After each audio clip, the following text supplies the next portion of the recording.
They give you a gold watch when you retire, but they don't tell you how loud it ticks when you're awake at 3 in the morning. I kept mine buried under thick wool socks I never wore. Even through the cheap veneer of the nightstand, I swore I could hear the rhythmic pulse, a metallic hammer driving away the seconds. It had been 3 years since I handed in my badge at a lukewarm party with stale sheet cake. I was supposed to be fishing up at the lake. Instead, I spent my nights pacing the cold hardwood floors, listening to the suffocating silence of a house too vast for one man. 30 years on the force rewires your brain. You don't look at a quiet street and see peace. You see the inky shadows beneath parked cars where trouble hides. You don't hear the wind rattling the window panes. You hear the distant wail of a siren 2 blocks over. I poured myself a cup of black coffee, thick, sludgy, tasting of overheated chicory, and stood by the front window, letting the bitter heat sear my palms. The suburban street outside was identical to 100 others. Manicured lawns slick with morning dew, sedans in driveways, a sprinkler hissing to life like a startled snake. Safe. Dreadfully boring. It was exactly what Ray and I promised we'd earn when we first pinned those heavy tin shields over our hearts. Ray Donovan. The name brought a ghost of a smile, pulling the dry skin around my mouth. 30 years in a squad car together, kicking down splintering doors, standing in cramped interrogation rooms smelling of stale sweat and fear. He was the roaring fire who charged in head first. I was the ice who meticulously brushed dirt off the broken pieces. We closed our biggest case just before I retired, a sprawling homicide that left a metallic taste of dread in my mouth for a year. Putting that bastard behind bars was supposed to be the heavy iron period at the end of a long, exhausting career. The sharp crunch of radial tires on gravel pulled me back. A silver sedan pulled abruptly into my driveway, headlights slicing through the pale morning fog clinging to the asphalt. The microwave clock glowed 6:15 a.m. Emotion. Nobody visits at this hour unless someone is dead or worse. I set my ceramic mug on the granite counter with a hollow clunk, feeling the familiar icy tightening in my chest, the primal instinct of a seasoned cop sensing bad news. I pulled open the heavy oak door before the bell rang. The biting chill of damp fog rolled over the threshold, raising the hairs on my arms. Emotion. Standing on my porch, clutching a pale blue cardigan so tightly her knuckles were white, was Carol Donovan. "Carol," I asked, my voice carrying the dry rasp of a sleepless night. "What are you doing here? Is Ray okay?" She looked up, the agonizing weight of years crashing down upon her. Emotion. Carol had always been Ray's anchor, a woman of unshakable grace, smelling politely of lavender. But the woman shivering before me looked terrifyingly fragile. Her eyes were red-rimmed and bloodshot, lines etched around her mouth with an exhaustion seeping into her bones. "He's fine, Frank." "Physically," she whispered, her voice wavering. She stepped out of the stinging chill into the hallway. The heavy brass latch clicked shut with a sharp asterisk, thwack, asterisk, echoing too loudly. "Come in. Let me get you some hot coffee." She shook her head, raising a trembling hand. That's when I breathed in the sour, musty odor of old paper and decaying dust. I noticed the battered cardboard file box tucked against her hip. Its rough edges were splintering, the word "miss" scrawled across the side in thick, bleeding black marker, Ray's unmistakable, aggressive handwriting. Emotion. "Tano want coffee, Frank. I needed to talk to you. You're the only person who knows him better than I do." I guided her to the plush armchair by the window. She sank into it, keeping the dusty box perched firmly on her lap like a shield. I took a seat across from her on the stiff leather sofa, leaning forward, elbows resting heavily on my knees. The dormant detective in me was fully awake, scanning the trembling micro-expressions on her pale face. "Talk to me, Carol. What happened?" "It's Ray," she began, fingers nervously picking at a loose cardboard strand. Emotion. "Tent's been different since you retired. At first I thought he just missed the partnership, but lately the air around him feels wrong. He doesn't sleep. I hear him pacing the creaking floorboards upstairs every night. He locked the study. Frank, in 35 years of marriage, that man has never locked a single door in our house. I frowned, the skin of my forehead pulling tight. Under the soft yellow lights of home, Ray was an open book. Emotion. That was his sacred deal with Carol. Leave the precinct's filth at the front mat. Did something happen on a case? He took a desk job 2 months ago, she said quietly, barely rising above the hum of the refrigerator. He hasn't been in the field to smell the blood, but he's obsessing over old files. Emotion. Bringing boxes of them home. Stacks of yellowing, decaying paper that were supposed to be rotting in the archives. Ray hates paperwork, I noted, the glaring anomaly sticking out like a jagged shard of glass. I know, that's why I'm terrified. He vibrates with paranoia. He jumps out of his skin every time the rotary phone rings. He looks at Tommy like he's terrified of our own son. Tommy, 22 now, a quiet boy struggling to find his place. Ray loved him fiercely, almost violently so. Looking at his son with raw terror didn't fit the profile of the robust man I bled beside. So what's in the box, Carol? I asked softly, nodding toward the musty container on her lap. She drew a sharp, shuddering breath, staring down at it as if a coiled viper lay inside. Tense, he forgot to lock the study last night. The brass knob just gave way, files strewn everywhere, piles of crinkled paper covering the rug, all from the exact same year, the year before you retired. She slid the box off her lap, shoving it across the sleek glass coffee table toward me. It scraped with a harsh, grating screech that set my teeth on edge. I took this one. I can't decipher the cold police jargon, but the way his eyes looked when he stared at it, it made my blood run icy cold. Please tell me my husband isn't losing his mind. Part of me, the weary retired guy, screamed to slide it right back. Emotion the slide it right back. But the 30-year veteran, whose pulse raced because the silence was too deafeningly loud, was already grabbing the lid. I pulled the rough cardboard top off. A puff of stale, enclosed air hit my nose. Inside rested a single thick manila folder. The stiff tab label was typewritten, yellowed, curling with age. The name printed in sharp black ink was intimately familiar. The centerpiece of our final case together. I flipped open the stiff cover. The first document wasn't a sterile official report. It was a glossy Polaroid photograph, smelling faintly of harsh developing chemicals, paper-clipped firmly to a handwritten note on a crinkled yellow legal pad. I recognized the sharp, aggressive handwriting immediately. Ray's. What was scrawled on the note made the breath catch roughly in my throat, a sudden icy knot forming in my stomach. Slowly, feeling the terrifying weight of a 30-year legacy wrap around my neck like a tightening noose, I pinched the edge of the smooth photograph and lifted it. Carol, I whispered, the oppressive silence shattered by the devastating truth hiding in the shadows. Where exactly did he find this? The coffee had gone cold hours ago, but I kept my hands wrapped around the ceramic mug anyway, needing something solid to hold while the photograph on the table rearranged everything I thought I knew. 2 days had passed since Carol left the box. 2 days of circling the kitchen table like it was a crime scene, which in a way it was. The Polaroid sat face up on top of the open folder, its glossy surface catching the thin morning light that sliced through the blinds.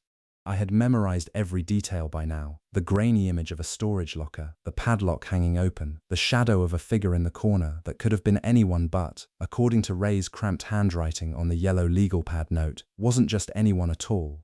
The doorbell rang, a sharp, electric buzz that cut through the stale air of the kitchen like a blade. I flinched. A retired detective who flinches at a doorbell. That's what this folder had done to me. I scraped the chair back against the linoleum and padded to the front door, my wool socks whispering on the hard wood of the hallway.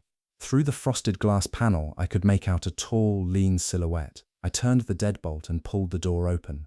Tommy Donovan stood on my porch, hands stuffed deep into the pockets of a canvas jacket that was too thin for the crisp October air. He had Ray's jawline, that hard, angular shelf of bone, but his mother's eyes, soft, searching, perpetually worried. At 22, he still carried himself like a teenager who hadn't quite figured out where to put his limbs. "Hey, Uncle Frank," he said, the old nickname settling between us like a worn blanket. I wasn't his uncle by blood, but 30 years of Sunday dinners and birthday parties with the Donovans had earned me the title. "Tommy, come in." I stepped aside, catching the faint scent of motor oil and cheap deodorant as he passed. He smelled like the auto shop where he'd been working since dropping out of community college, a decision that had nearly put Ray through the roof. He walked into the kitchen and stopped dead when he saw the open folder on the table. The color drained from his face so fast it was like watching someone pull a plug. His eyes locked onto the Polaroid, then darted to me, then back to the photograph. "Where did you get that?" His voice was quiet, but there was a tremor running beneath it, a hairline fracture in the composure he was trying desperately to hold. "Your mother brought it to me," I said carefully, watching his reaction the way I used to watch suspects through the one-way mirror.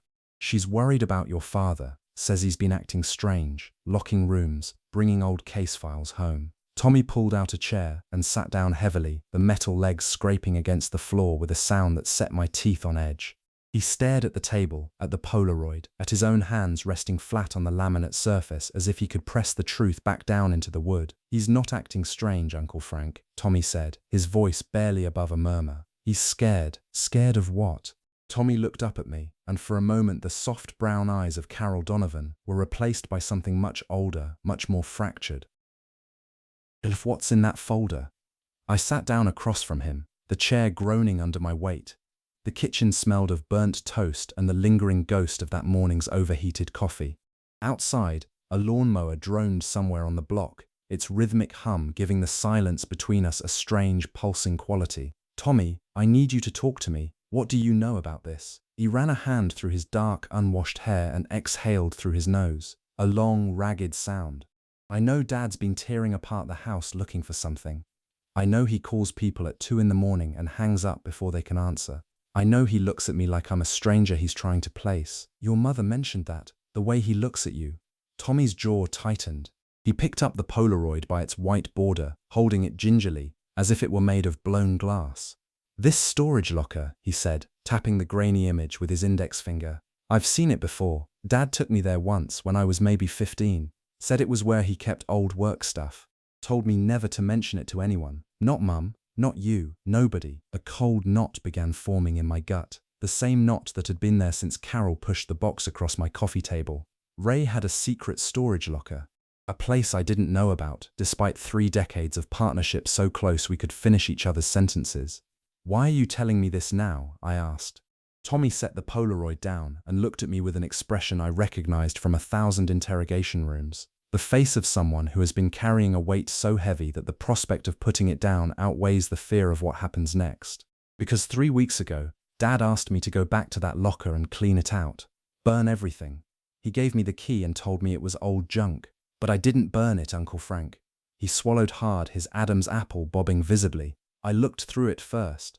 The lawnmower outside sputtered and died. The silence that followed was absolute, as if the entire neighborhood had drawn a collective breath and held it. "What did you find?" Tommy reached into the inside pocket of his canvas jacket and pulled out a small, battered USB drive. It was scuffed and scratched, the kind of cheap flash drive you'd buy in a pack of 10 from a gas station.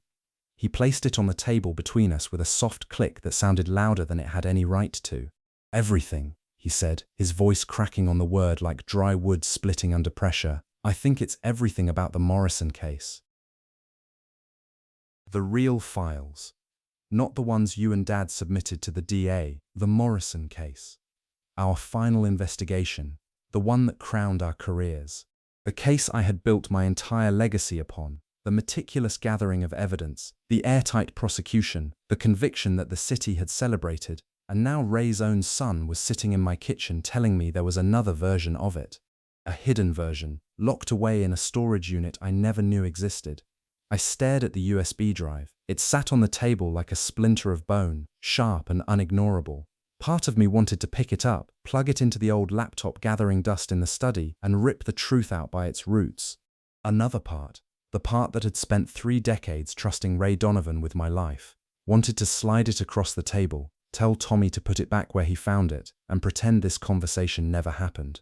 "Tommy," I said slowly, tasting the bitterness of cold coffee on my tongue, "does your father know you kept this?" The boy shook his head, and in that small, terrified gesture, I saw the answer to every question Carol had asked me 2 days ago. Ray wasn't losing his mind. He was trying to bury something, and his own son had just dug it up and placed it in my hands. I reached across the table and picked up the USB drive, feeling its ridged plastic surface press into the pad of my thumb. It weighed almost nothing. It weighed everything.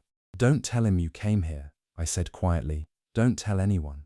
Can you do that for me?" Tommy nodded, relief and terror fighting for control of his features. He stood up, zipping his thin jacket against a cold that had nothing to do with the weather.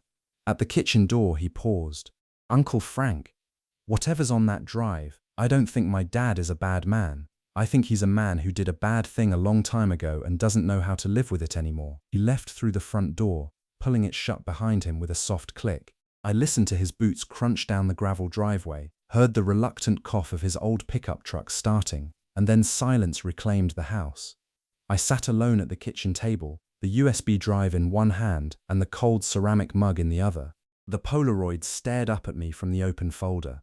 Ray's handwriting stared up at me from the yellow legal pad, and somewhere in the digital guts of the cheap plastic device pressing into my palm, the truth about 30 years of partnership was waiting to detonate. Emotion. Punsi is a this USB drive into my old laptop at 2 in the morning and watched 30 years of certainty dissolve like sugar in hot water. The laptop wheezed to life on the kitchen table, its cooling fan rattling like a sick animal. The screen cast a pale blue glow across the darkened room, illuminating the cold mug of coffee sitting beside it and the Polaroid photograph I had propped against the sugar bowl like a tiny accusing portrait. Tommy had been gone for 6 hours. The silence in the house had grown teeth. The drive contained 17 files, neatly organized into folders, dates, names, cross-references. This wasn't the work of the Ray Donovan the first knew, the man who scrawled case notes on napkins and once lost an entire witness statement in his glove compartment for 3 weeks. Someone else had curated this archive, or Ray had become a different man in his study at night, behind the locked door, with a meticulousness born of dread. I opened the first folder. It was labeled with a date I recognized immediately, the night Eddie Morrison was arrested. Our final case. The crown jewel. Inside were scanned documents, police reports that looked almost identical to the ones I had filed myself. Almost, but the deviations were surgical. A witness statement with a different timestamp. An evidence log entry with a chain of custody signature that didn't match the original. And a series of photographs I had never seen before, taken at the crime scene from angles that contradicted the narrative we had presented to the district attorney. I stared at the screen, the blue light burning into my retinas, and felt the floor tilt beneath my chair.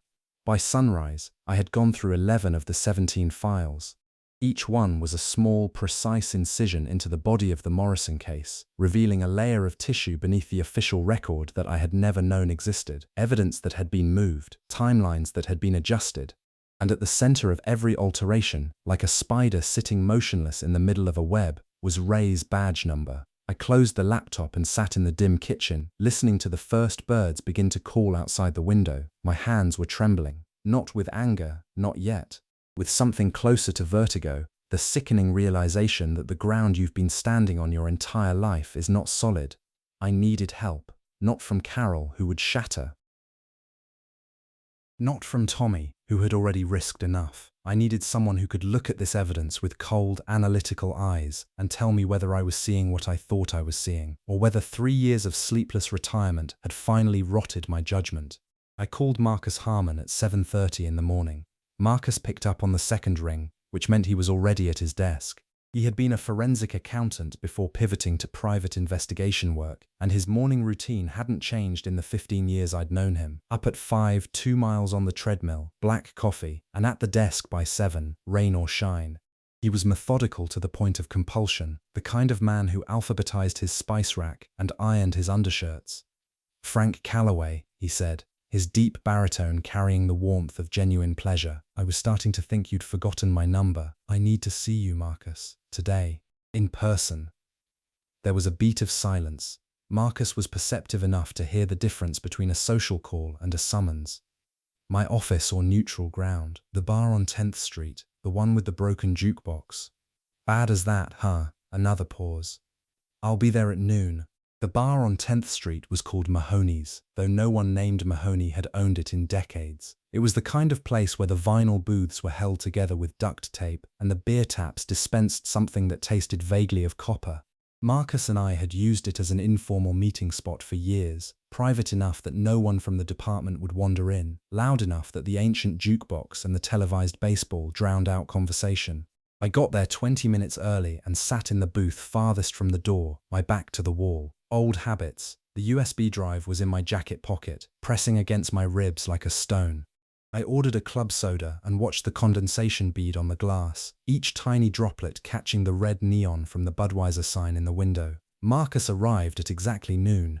He was a tall man, broad-shouldered, with close-cropped grey hair and the kind of face that conveyed absolute, unhurried competence. He wore a pressed navy blazer over a white shirt, his version of casual. He slid into the booth across from me, ordered a black coffee from the waitress without looking at the menu, and folded his large hands on the sticky tabletop. "You look terrible, Frank," he said matter-of-factly. "I feel worse. Tell me." I told him. All of it. Carol's visit, the box, the Polaroid, Tommy's confession about the storage locker. The USB drive. I laid it out the way I would have presented a case file to a new partner. Chronological, factual, stripped of emotion. But my hands were shaking when I pulled the drive from my pocket and placed it on the table between us.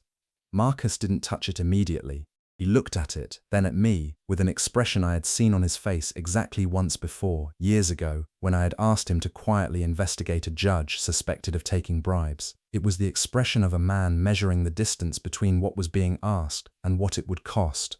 "You're telling me Ray Donovan may have tampered with evidence in the Morrison case," he said slowly, each word landing on the table with the weight of a dropped stone. "I'm telling you there are files on that drive that don't match the official record. I need someone smarter than me to tell me what that means."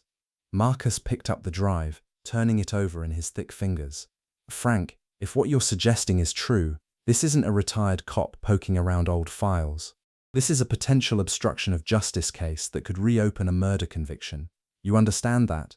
I understand that. And you understand that if I look at this, there's no putting the genie back in the bottle. I find something, I can't unfind it, and neither can you." I met his gaze across the table. The jukebox in the corner groaned to life, sputtering out an old Springsteen track that neither of us listened to. The afternoon light filtering through the dirty window caught the scratches on the USB drive, making them glint like tiny scars. "That's why I called you, Marcus, because you're the only person I know who will follow the evidence wherever it goes, even if it goes somewhere I don't want it to." Marcus studied me for a long moment, then slipped the drive into the inside pocket of his blazer with the careful, deliberate motion of a man holstering a weapon. "Give me 48 hours. I'll build a preliminary analysis. Timeline discrepancies, chain of custody breaks, document authenticity markers. If there's smoke, I'll find it. If there's fire..." He didn't finish the sentence. He didn't need to. We sat in the booth for another hour, drinking coffee that tasted like it had been brewed during the previous administration, talking about nothing important. Old cases, the weather, the Mets' miserable season. It was the kind of conversation two men have when they both know the world has shifted beneath them but aren't ready to acknowledge it out loud. When Marcus left, shaking my hand with a grip that was firm enough to be a promise, I stayed behind in the booth. The Budweiser sign buzzed and flickered. The bartender wiped down glasses with a rag that was dirtier than the glasses, and I sat with my hands wrapped around the warm ceramic mug, feeling the absence of the USB drive in my pocket like a phantom limb. 48 hours. Emotion. In 48 hours, Marcus Harmon would either confirm that I was chasing ghosts, or confirm that my partner, my brother in all but blood, had built our shared legacy on a scaffold of lies, and I honestly didn't know which answer terrified me more. Ray called me that evening, the first time in weeks, and his voice was so carefully normal that it terrified me. I was standing at the kitchen sink, scrubbing a cast-iron skillet that didn't need scrubbing, when the phone rang. The old wall-mounted rotary in the hallway. I'd never gotten around to replacing it, and now it shrieked like a living thing. I dried my hands on the dish towel, leaving dark wet prints on the faded cloth, and lifted the receiver. "Frankie." Ray's voice boomed through the earpiece with the practiced warmth of a car salesman. "How's the retired life treating you? You finally build that bookshelf Carol's been nagging you about." "Carol?" He mentioned Carol's name without a flicker, without any trace that he knew his wife had been to my house 3 days ago carrying a box of his darkest secrets. Either he genuinely didn't know, or he was running a play on me with the same smooth confidence he used to deploy on suspects in the interrogation room. Still working on it, I said, leaning against the hallway wall, feeling the cool plaster press through my thin shirt. You know me. I measure 12 times and cut once. Ray laughed, a big rolling laugh that I had heard 1,000 times across squad car dashboards and precinct hallways. But something in it was off. The timing was wrong, half a beat too quick, like a song played at the wrong tempo. A civilian would have missed it entirely. I wasn't a civilian. Listen, Frank, the reason I'm calling, some of the guys from the old unit are getting together next Friday. Steaks at Brennan's. You remember Brennan's? The place with the sawdust on the floor, and the waitress who called everyone sugar. I remembered the smell of charred beef and the sticky residue of spilled bourbon on the wooden tabletops.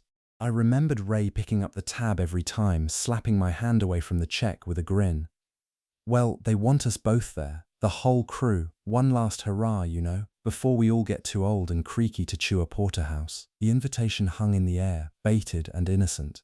I turned it over in my mind, examining it the way I would examine a piece of evidence, looking for the fingerprints beneath the surface. Sounds good, Ray. I'll be there. That's my guy. Friday, 7 o'clock. And Frank? His voice dropped half a register, losing the salesman's shine. It's been too long. I miss having you around, partner. The word partner landed in my stomach like a lead fishing weight. Same here, Ray. Same here. I hung up the receiver and stood in the hallway for a full minute, listening to the blood pulse in my ears. The kitchen faucet dripped, a slow, rhythmic plinking sound against the stainless steel basin. I had known Ray Donovan for 33 years. I could read his moods from the angle of his shoulders, predict his moves from the way he shifted his weight, and every finely tuned instinct I possessed was screaming that the phone call I'd just received was not a social invitation. It was a probe. Ray was checking whether I knew. 2 hours later, Carol called. Her voice came through the speaker so quietly I had to press the receiver hard against my ear, the plastic warm and slightly slick against my skin. She was whispering, which meant Ray was somewhere in the house. He knows I took the box, Frank. He hasn't said anything about it. He hasn't mentioned it once, but I can feel it. He rearranged the study. Everything is back in place. All the piles are gone. It's like the room was professionally cleaned, and he's being nice to me. She laughed then, a brittle, painful sound. When Ray Donovan starts being extra nice, it means he's hiding something so big it scares even him. Carol, listen to me. You need to act normal. Go about your routine. Don't ask him about the box, the files, the study, nothing. Can you do that? I've been doing that for 35 years, Frank. Acting normal while the thing I married turned into someone I don't recognize. There was a sharp intake of breath. Tommy came by for dinner tonight. Ray couldn't look at him. He sat at the head of the table and carved the roast and talked about football, and every time Tommy spoke, Ray's hand, the one holding the carving knife, trembled. My husband's hand never trembles, Frank. He disarmed a man with a shotgun once without spilling the coffee in his other hand. You told me that story. I remembered the story. I had told it at Ray's retirement party as a joke, drawing a big laugh from the crowd that had toasted him as a hero. I know this is hard, I said, picking my words as carefully as a man walking across broken glass in bare feet. I have someone looking into the files, someone I trust completely. He needs a couple more days. After that, I'll know whether there's something real here or whether we're chasing shadows. And if it's real. The dripping faucet counted the silence, 1 drop, 2, 3. Then we deal with it, together, like we always have. Carol was quiet for a long moment. I could hear the faint sound of a television through the phone, some sitcom laugh track, absurdly cheerful against the weight of our conversation. Frank, I need you to promise me something. Name it. Promise me that whatever you find, you won't throw him away. He's not perfect. God knows he's not. But he's the father of my child, and he was your brother. Whatever he did, there has to be a reason. There has to be. I pressed my forehead against the cool wall of the hallway and closed my eyes. The plaster smelled faintly of paint and dust, the accumulated sediment of decades. I'll do everything I can, Carol. That's the only promise I'm able to make. She accepted it the way a drowning person accepts a piece of driftwood, without examining whether it would hold. After she hung up, I sat down at the kitchen table and opened my notebook, an old detective's habit, the physical act of writing forcing thoughts into order. I wrote down 3 questions. 1. What did Ray alter in the Morrison case, and why? 2. Why is he panicking now, 3 years after I retired? 3. What is he afraid Tommy will find out? The third question was the one that kept snagging, like a fishhook caught in cloth. Carol said Ray looked at Tommy with terror. Not guilt, not shame. Terror. As if his son wasn't just a reminder of what he'd done, but a direct connection to it. I stared at the 3 questions in my notebook until the ink blurred in the lamplight. Outside, the street was quiet. The sprinklers had stopped. Somewhere in the distance, a dog barked once and fell silent. And in the study of a house across town, Ray Donovan was sitting in a room scrubbed clean of evidence, making phone calls with a voice full of manufactured warmth, trying to figure out how much his retired partner knew. We were both detectives. We had both spent our lives reading people.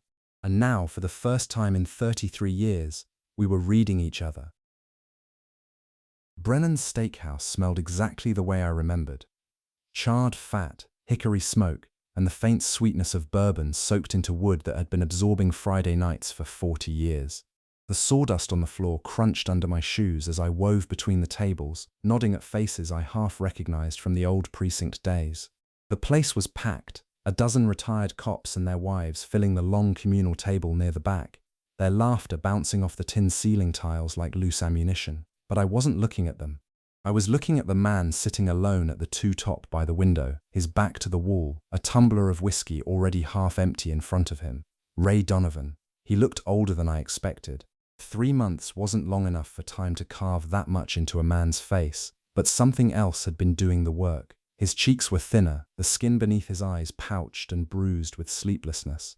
He had always been a big man, barrel chest, thick forearms roped with veins, but there was a drawn quality to him now, as if something inside was pulling the scaffolding inward.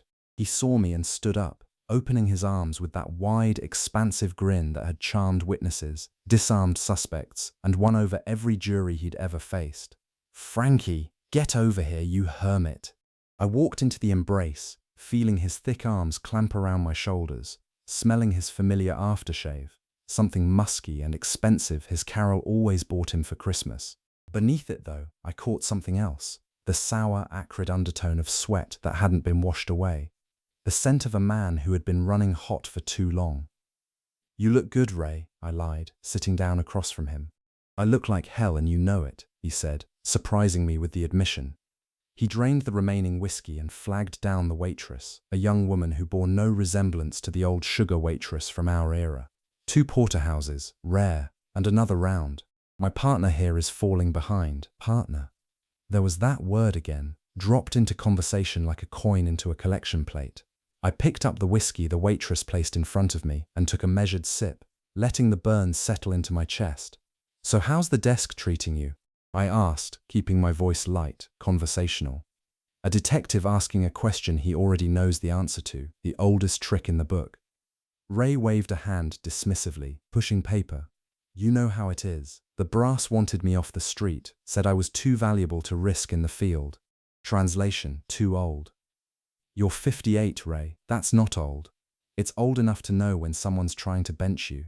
He leaned back in his chair, the wood creaking under his weight, and fixed me with a look that was half smile, half assessment. "But forget about me. What about you? Carol tells me you're rattling around that big house like a marble in a shoebox.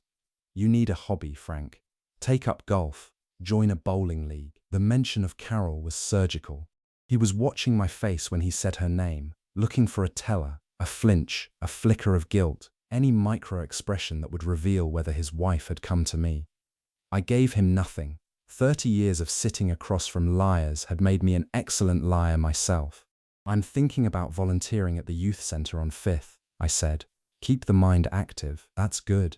That's real good." Ray nodded, but his eyes were still working, still scanning. The steaks arrived. 2 thick slabs of meat on white ceramic plates, the juices pooling crimson against the porcelain. Ray picked up his knife and began cutting with the economical, practiced strokes of a man who had spent his life taking things apart. "Frank, can I ask you something?" he said without looking up from his plate.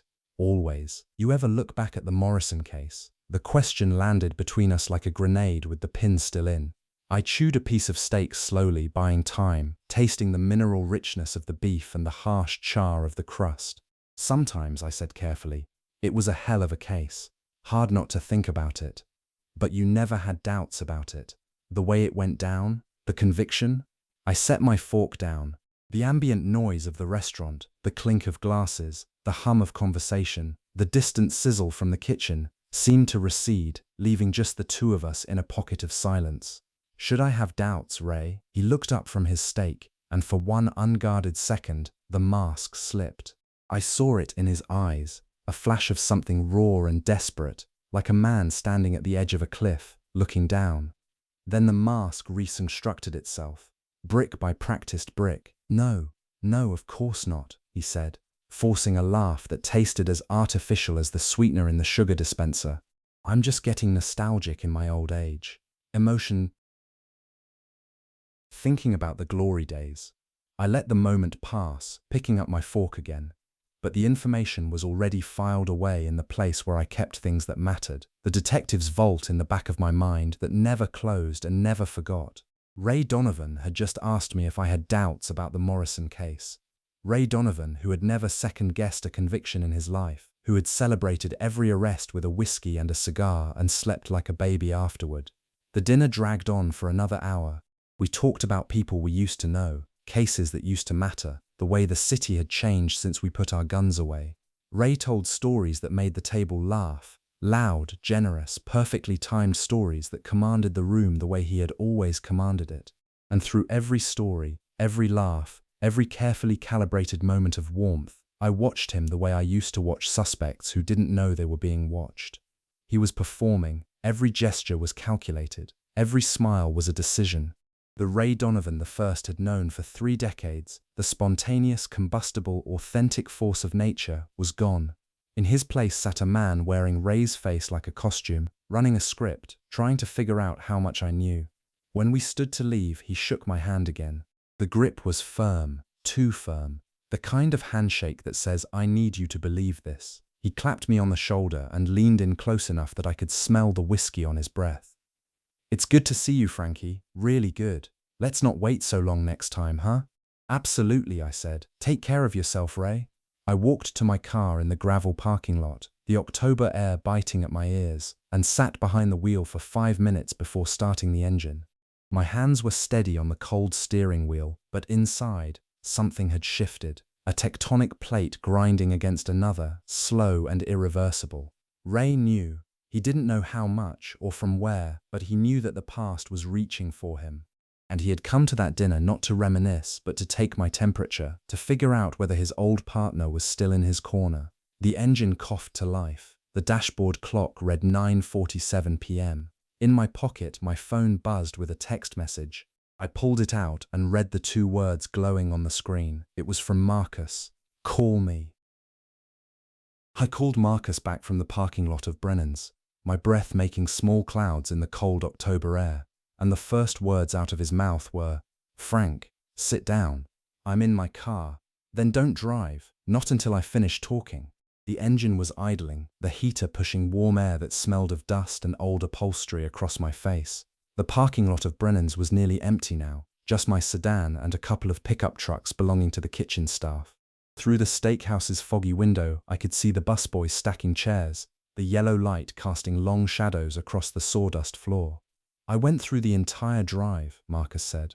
His voice was measured, clinical, the voice he used when presenting forensic findings in court. 17 files. I cross-referenced every document against the official Morrison case records that are in the public domain. Trial transcripts, the DA's filed evidence list, the news archive. And, Frank, the Morrison case was staged. The word hit me in the chest like a fist. Staged. Not altered, not adjusted, staged. I gripped the steering wheel, the leather cold and unyielding against my palms. "Walk me through it, step by step." Marcus exhaled, a long, controlled breath. the sound of a man organizing terrible information into a presentable order, the physical evidence, the murder weapon, the hunting knife found in Morrison's garage. The chain of custody log on the USB drive shows it was checked out of the evidence locker on September 14th by badge number 7714. That's Ray's badge, Frank. The official record shows the knife was discovered in Morrison's garage on September 16th, 2 days later. The knife was planted. I closed my eyes. The dashboard clock ticked over to 10:02 p.m. Somewhere across the parking lot, a cat darted between dumpsters, a shadow fleeing a shadow. What else? The witness, Linda Reyes, the woman who placed Morrison at the scene. Her original statement, the one on the USB drive, puts Morrison 3 miles away at a gas station during the window of the murder. The statement that was submitted to the DA has her placing him at the victim's apartment building. Emotion dive ids. The signature is the same on both documents, which means either she was coerced into changing her story or the second statement was forged. Ray wouldn't forge a witness statement, I said, but the words tasted hollow as they left my mouth, like speaking through a mouthful of ash. Frank, Marcus said carefully, I'm not done. Go on. There's a set of photographs on the drive. Crime scene photos from angles that don't exist in the official file. They show something the prosecution's photos were deliberately cropped to exclude. A second set of footprints near the victim's body. Size 11 work boots. Morrison wore size 9 sneakers. The footprints were photographed, documented, and then removed from the record. The heater continued to push warm air across my face, but I was cold down to the marrow. I sat motionless in the driver's seat, watching my breath fog the windshield in small rhythmic clouds. Marcus, are you telling me that Eddie Morrison, the man we convicted, the man who's been sitting in a state penitentiary for the last 4 years, is innocent? I'm telling you that the evidence used to convict him was manipulated at multiple points, and that the trail of manipulation leads to one badge number. Yours isn't on any of it, Frank. I checked. Your reports, your evidence logs, your witness interviews, they're clean. Everything that was altered was in the pipeline between collection and submission, and it all runs through Ray. I pressed my forehead against the cold steering wheel. The ribbed leather left an imprint on my skin. 4 years. Eddie Morrison had been in a cell for 4 years, convicted on evidence that my partner had manufactured, and I had testified at that trial. I had sat on the witness stand, raised my right hand and sworn that the evidence was sound, because I believed it was. There's one more thing, Marcus said, his voice dropping even lower, as if the phone line itself might be listening. The size 11 footprints. I ran a comparison against the physical profile data that's available through public records. Ray Donovan wears a size 11 work boot. The silence that followed was the loudest thing I had ever heard. Frank, are you there? I'm here. What do you want to do? I lifted my head from the steering wheel and stared through the fogged windshield at the dark parking lot. The neon sign of Brennan's, a cursive red B with half its bulbs burned out, flickered weakly against the black sky. Tonight, I had sat across from Ray and watched him smile and laugh and perform. And the entire time, the man I was looking at had not only framed an innocent person for murder, but had potentially been at the scene himself. I need to think, I said. Don't destroy anything. Don't copy anything. Don't tell anyone. Keep the drive locked in your safe. Already done. Frank, one more question. The footprints, the size 11s. You understand what that implies? I understood. The implication was so enormous that my mind was rejecting it, the way a body rejects a transplanted organ, violently, instinctively. Ray Donovan hadn't just planted evidence. Ray Donovan may have been present at the murder scene, which meant one of two things. He witnessed the killing and covered it up, or, I couldn't finish the thought, not yet. Not sitting in a parking lot with the ghost of a steak dinner in my stomach and the imprint of my partner's handshake still warm on my palm. I understand, Marcus. Give me 24 hours. I hung up and sat in the car for a long time. The engine hummed, the heater blew, the fog on the windshield thickened until the outside world was reduced to soft blobs of color, the red of Brennan's sign, the amber of the streetlights, the black void of the sky. I thought about Carol whispering into her phone while Ray sat in the next room. I thought about Tommy pulling a USB drive from his jacket with the expression of a man defusing a bomb. I thought about Eddie Morrison, alone in a prison cell, convicted of a crime he didn't commit by evidence that was manufactured by the man I considered a brother, and I thought about the size 11 footprints, the ones that had been erased from the official record like a word scrubbed from a page. When I finally drove home, the streets were empty and the moon hung low and dirty yellow above the rooftops. I pulled into my driveway, turned off the engine, and sat in the dark until the cold seeped through the car doors and into my bones. Then I went inside, locked the front door behind me, and called Carol. "I need you to come over tomorrow morning," I said, early, emotion. "Before Ray wakes up."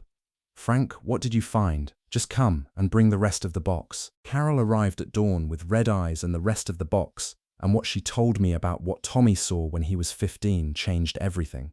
She stood on my porch wrapped in the same pale blue cardigan she had worn 4 days earlier, clutching a second, smaller box against her stomach like a woman shielding a wound. The early light was the color of weak tea, casting long, flat shadows across the frost-dusted lawn. She looked like she hadn't slept in days, her hair uncombed, the skin around her eyes swollen and translucent. "Come in," I said, stepping aside. The hallway smelled of the coffee I had set brewing at 5 o'clock, rich and dark and inadequate for the conversation that was coming. I guided her to the kitchen table, the same table where Tommy had sat, where the polaroid still lay face down like a card no one wanted to flip. She set the new box on the table and stood there for a moment, her hands resting on the cardboard lid, her breathing shallow and controlled. "Sit down, Carol, please." She sat. I poured 2 mugs of coffee and placed one in front of her. She wrapped her hands around it but didn't drink. The steam rose between us, thin and ghostly. "Frank, I need to tell you something before you open that box. Something I should have told you years ago." Her voice was steady now, the steadiness of a woman who has rehearsed a confession so many times it has calcified into something almost mechanical. "I'm listening. When Tommy was 15, Ray took him to a storage locker, the one from the photograph. Tommy told you about it. I spoke to him after he came to see you. But he didn't tell you everything." She paused, staring into her coffee. "When he was there waiting in the car while Ray went inside, Tommy saw something, through the gap in the rolling door. He saw Ray burning documents in a metal trash can. And he saw something else. On the floor of the locker, in the corner, pushed behind some filing cabinets." She lifted her eyes to meet mine. They were dry, not because the tears had stopped, but because they had been exhausted. "He saw a pair of boots. Work boots, caked in something dark. Emotion. And he saw his father pick them up, put them in a black garbage bag, and tie it shut with a knot that looked like it was meant to hold the world closed." The kitchen was very quiet. The refrigerator hummed. The coffee maker gurgled through its final cycle. Outside, a mourning dove called. 2 notes, mournful and repetitive, like a question that never receives an answer. "Tommy was 15. I said slowly. "He didn't tell anyone." "He told me," Carol whispered, "that night. He came to me in our bedroom after Ray fell asleep and he was shaking so badly I thought he was having a seizure. He said, 'Mum, why does Dad have boots with blood on them?' And I—" Her voice cracked, the mechanical steadiness finally giving way. She pressed the back of her hand against her mouth and took 3 sharp breaths through her nose. "What did you tell him?" "I told him it was from a case, that detectives sometimes bring evidence home for safekeeping. I told him not to worry about it. I told him his father was a good man." She lowered her hand, and then I went into the bathroom, locked the door, and threw up until there was nothing left. I sat across from her, the mug of coffee growing cold in my hands. The weight of what she was telling me, what she had been carrying alone for 7 years, settled into the room like sediment drifting to the bottom of a still pond. "Carol, why didn't you come to me then?" "Because I was terrified that it was exactly what it looked like. And I was even more terrified of what would happen to Tommy if it was. His father, his hero, burning bloody boots in a storage locker. What does that do to a 15-year-old boy? So I buried it. I told myself it was nothing. I told myself Ray was a detective, that there were explanations for things civilians couldn't understand. I told myself every lie I needed to hear to keep getting up in the morning and making breakfast, and pretending my family was normal." She pushed the second box toward me. It was smaller than the first, the size of a shoebox. The cardboard was newer, cleaner. I lifted the lid. Inside was a collection of items that Carol had been quietly gathering from Ray's study over the past few weeks. A spiral notebook filled with Ray's handwriting, A packet of receipts bundled with a rubber band, and a sealed letter-sized envelope with one word written on the front in Ray's hand. "Tommy, I found the envelope in his study drawer last night," Carol said, her voice barely above a breath. "It was hidden under the false bottom of his desk drawer, the one he thinks I don't know about." I picked up the envelope. It was thick, several pages worth of paper inside. The seal was intact. The word Tommy was written in Ray's cramped, aggressive script, each letter pressed deeply into the paper, as if written with enormous force. "Have you read it?" Terrible. She shook her head. "I couldn't. Whatever is in that envelope, it's from a father to his son, and it's either a confession or an explanation, and I couldn't bear to find out which one alone." I turned the envelope over in my hands, feeling the weight of the pages inside, the roughness of the paper against my thumbs. Every instinct in me, the detective, the friend, the surrogate uncle, was pulling in a different direction. Opening this letter could destroy what remained of the Donovan family. Ignoring it could leave an innocent man in prison. "We open it together," I said. Carol reached across the table and placed her hand over mine, a gesture so deliberate, so weighted with shared history, that it felt like a blood oath. Her fingers were cold, mine were not much warmer. I slid my thumbnail under the seal and tore the envelope open. Inside were 4 sheets of yellow legal pad paper, covered front and back in Ray's dense handwriting. I unfolded them on the table between us, smoothing the creases with my palm, and Carol leaned in close enough that I could smell the lavender of her shampoo, mixing with the bitter aroma of untouched coffee. The letter began, "Tommy, if you're reading this, then I'm either dead or I've run out of reasons to keep lying. I'm hoping it's the first one, because telling the truth while you're alive is a hell of a lot harder than leaving it behind in an envelope." Carol made a sound, something between a gasp and a sob, pressed flat between her teeth.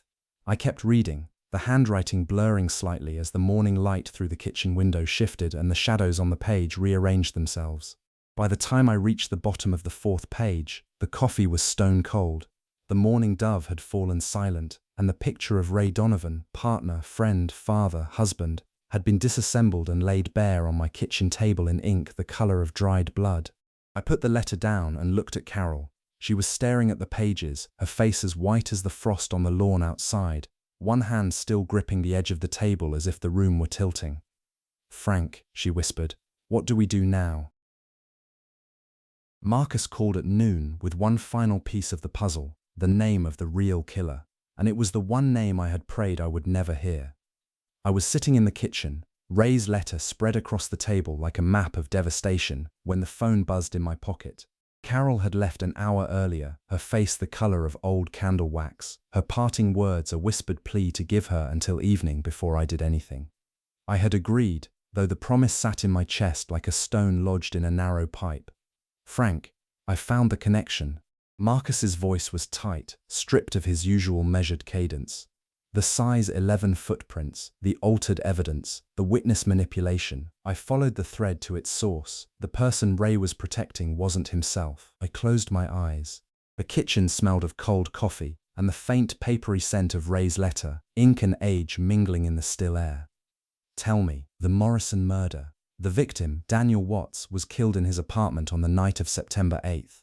The official narrative says Eddie Morrison broke in, stabbed him with a hunting knife during a robbery gone wrong. That's the story Ray built. But the USB drive tells a different story entirely. Marcus, the real timeline, Frank.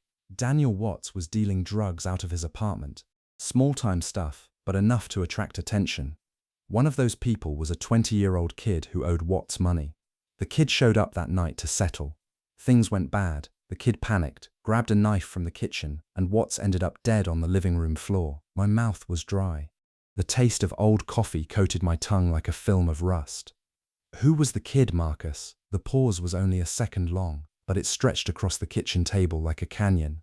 "Thomas Raymond Donovan. Tommy." The room tilted. I felt the floor shift beneath my chair, a vertiginous lurch that sent my hand grabbing for the edge of the table. Ray's letter recontextualized itself with sickening clarity. Every tortured word rearranged into a narrative I should have seen but hadn't, because the denial had been so deep it had become its own blindness. Ray hadn't framed Morrison to cover his own crime. He had framed an innocent man to protect his son, emotion. "Frank? Talk to me. I'm here." My voice sounded like it came from outside my body. How solid is this? It's in the letter, Frank. Ray writes it explicitly. He arrived at the scene after Tommy called him in a panic, found Watts dead, found Tommy covered in blood, barely coherent, and he made a decision, the decision of a father, not a detective. He cleaned the scene, bagged the boots Tommy was wearing, took the murder weapon, wiped it, planted it in Eddie Morrison's garage, a small-time offender with priors who lived in the same building, and then he built a case against Morrison, with surgical precision, altered evidence logs, a coerced witness statement, cropped crime scene photos to hide Tommy's footprints. He constructed an airtight prosecution, and he used you, Frank, your reputation, your meticulous casework, your credibility on the stand. You were his seal of authenticity. The jury convicted Morrison because Detective Frank Calloway vouched for it. I pressed my palm flat against the tabletop. The laminate was cold and slightly sticky from a coffee ring. Beneath my hand, Ray's handwriting stared up. Desperate, cramped letters pressed into yellow paper with the force of a man carving guilt into the page. Tommy was 20 years old, I said, more to myself than to Marcus. He was a kid who killed a man, and his father destroyed an innocent person's life to keep him out of prison. I thought about Tommy sitting at this very table, pulling the USB drive from his jacket, the expression on his face, the tremor in his voice. He had known, maybe not the forensic details, but on some primal, bone-deep level, he had known his father had done something monstrous to save him. That knowledge had hollowed him out, turning a 20-year-old boy into a 22-year-old ghost who couldn't hold a job or maintain eye contact. Frank, you need to decide what happens next, Marcus said, his clinical tone replaced by something warmer, more cautious. You can take this to the DA, reopen Morrison, get an innocent man out of prison, but you know what that means for the Donovans. I knew. Ray in prison, Tommy facing a murder charge, Carol's family dismantled, the legend of Detective Ray Donovan exposed as a fraud. I need time, I said. You have time, but Eddie Morrison doesn't. He's been in a cell for 4 years for a crime he didn't commit. Every day you wait is another day stolen. Marcus hung up. I sat in the silent kitchen, surrounded by wreckage laid out in yellowed paper and scuffed plastic. I folded Ray's letter carefully, pressing each crease with my thumbnail, and placed it back in the envelope. Then I got up, washed my mug in the sink, and stood at the window. The frost was melting into the grass, the lawn turning from white to a damp, dark green. I watched the droplets gather on the glass, tracing slow paths downward, and tried to imagine a world in which I could live with doing nothing. I couldn't. I was reaching for my car keys on the counter when I heard it, the soft, unmistakable sound of a car engine idling on the street outside. I turned to the window and parted the blinds with 2 fingers. A dark blue sedan was parked across the road, engine running, exhaust curling in the cold air like a slow breath. The silhouette behind the wheel was broad-shouldered, familiar. Ray Donovan was sitting outside my house, watching my front door. I let the blinds fall back into place, my pulse hammering in my ears. The car keys in my hand suddenly felt like the pin of a grenade. He knew I knew. And now the man who had spent 4 years burying a murder was parked on my street, deciding what to do about it. Emotion. Ray Donovan knocked on my front door with the same heavy fist he had used to knock on 1,000 suspects' doors, and the sound traveled through the house like a detonation. I was still standing at the kitchen window, one hand gripping the car keys, the other braced against the counter. Through the narrow gap in the blinds, I had watched him sit in the blue sedan for 9 agonizing minutes, enough time for me to slide Ray's letter into the drawer beneath the microwave and sweep the second box Carol had brought into the hall closet. Not hidden. A detective would find them in 30 seconds, but at least they weren't sitting on the table in plain sight. The knock came again, 3 blows, each one shaking the dead bolt against the strike plate with a metallic rattle that set my molars vibrating. I walked to the door. The hallway felt longer than it had any right to, 12 feet of hardwood stretching like a hospital corridor. My reflection slid across the frosted glass pane, a gaunt man with grey temples and shadows under his eyes deep enough to hide in. I turned the deadbolt and pulled the door open. Ray filled the doorframe. He was wearing the same leather bomber jacket he'd worn to Brennan's, unzipped despite the morning cold, his shirt collar open at the throat. His face was arranged into something that wanted to be casual but missed the mark by a mile, a smile that didn't reach his eyes, a looseness in his posture that was too deliberate to be genuine. "Morning, Frankie," he said, and the warmth in his voice was so perfectly calibrated that it took a trained ear to hear the steel underneath. You didn't answer your phone. Got me worried. Battery died, I said, stepping aside. Come in. He walked past me into the hallway, and I caught the scent of him, aftershave, whiskey from the night before, and beneath it, the same sour metabolic stress sweat I had noticed at Brennan's. He moved through my house with the proprietary ease of a man who had been here 100 times, hanging his jacket on the hallway hook, padding into the kitchen. His eyes swept the room with a speed that most people would have mistaken for a casual glance. I recognized it for what it was, an evidence scan. The table was clear, the counter was clean, the mugs were washed and stacked on the drying rack. There was nothing to see, and I watched the tension in his shoulders drop by exactly 1 degree. Coffee, I offered. God, yes. You always made it stronger than the precinct's swill. I turned to the coffee maker, grateful for the excuse to face away from him. My hands were steady as I measured the grounds. Dark roast, 2 extra scoops, the way Ray liked it. The machine sputtered and hissed, filling the kitchen with a rich, earthy aroma that momentarily masked the acrid tang of adrenaline flooding my system. So, Ray said, settling himself into a chair, the same chair Tommy had sat in, the same chair where Carol had wept. I've been thinking about what I said at Brennan's, about the Morrison case. My spine went rigid. I kept my back to him, watching the coffee drip into the pot, each amber bead falling with agonizing slowness. What about it? I shouldn't have brought it up. It was the whiskey talking. You know how I get. 2 bourbons and suddenly I'm a philosopher. He chuckled, but it was the chuckle of a man who has rehearsed the line in his car. No harm done, I said, pouring 2 mugs. I brought them to the table and sat down across from him. The laminate surface stretched between us, a neutral zone, a no man's land. Ray wrapped his thick fingers around the mug and took a sip, closing his eyes briefly. That's the stuff. You know, Frankie, one of the things I miss most about the job is the coffee. Sounds stupid, but it's true. These days, Carol makes this weak, organic stuff that tastes like dishwater. She means well. He was circling, laying groundwork, establishing normalcy before he moved in for the probe. I had watched him do this to suspects for 3 decades. The slow, disarming approach, the build-up of trust before the blade came out. How is Carol? I asked, loading the question with nothing. She's good, busy with her garden club, her book thing. You know Carol. He paused, then added with studied nonchalance. She hasn't been over here lately, has she? She mentioned wanting to bring you some of that banana bread she makes. There it was. The probe, wrapped in banana bread and garden clubs, but unmistakable. He was asking if Carol had come to see me. Haven't seen her in weeks, I said smoothly, lifting my mug to my lips. The coffee was hot enough to scald, and I let the burn anchor me in the present. Ray nodded, his eyes tracking my face the way a sniper tracks a target through a scope. Good, that's good. He sipped his coffee. Listen, Frank, I want to talk to you about something, and I need you to hear me out before you react. I set my mug down. The ceramic met the laminate with a soft thud. I'm listening. I'm thinking about retiring. For real this time. Not the desk jockey half measure they've got me on now. Full retirement. Pension. Moving down to Florida with Carol, maybe. Somewhere warm where the biggest crisis is deciding between the early bird special and the sunset happy hour. He was watching me with an intensity that belied the casualness of the words. This wasn't a conversation about retirement. This was Ray telling me he was leaving, getting out of the city, out of reach, out of range. That sounds nice, Ray. You've earned it. I have, haven't I? He leaned forward, and his voice dropped into the register I recognized from 1,000 late-night confessions in parked squad cars. 30 years, Frankie.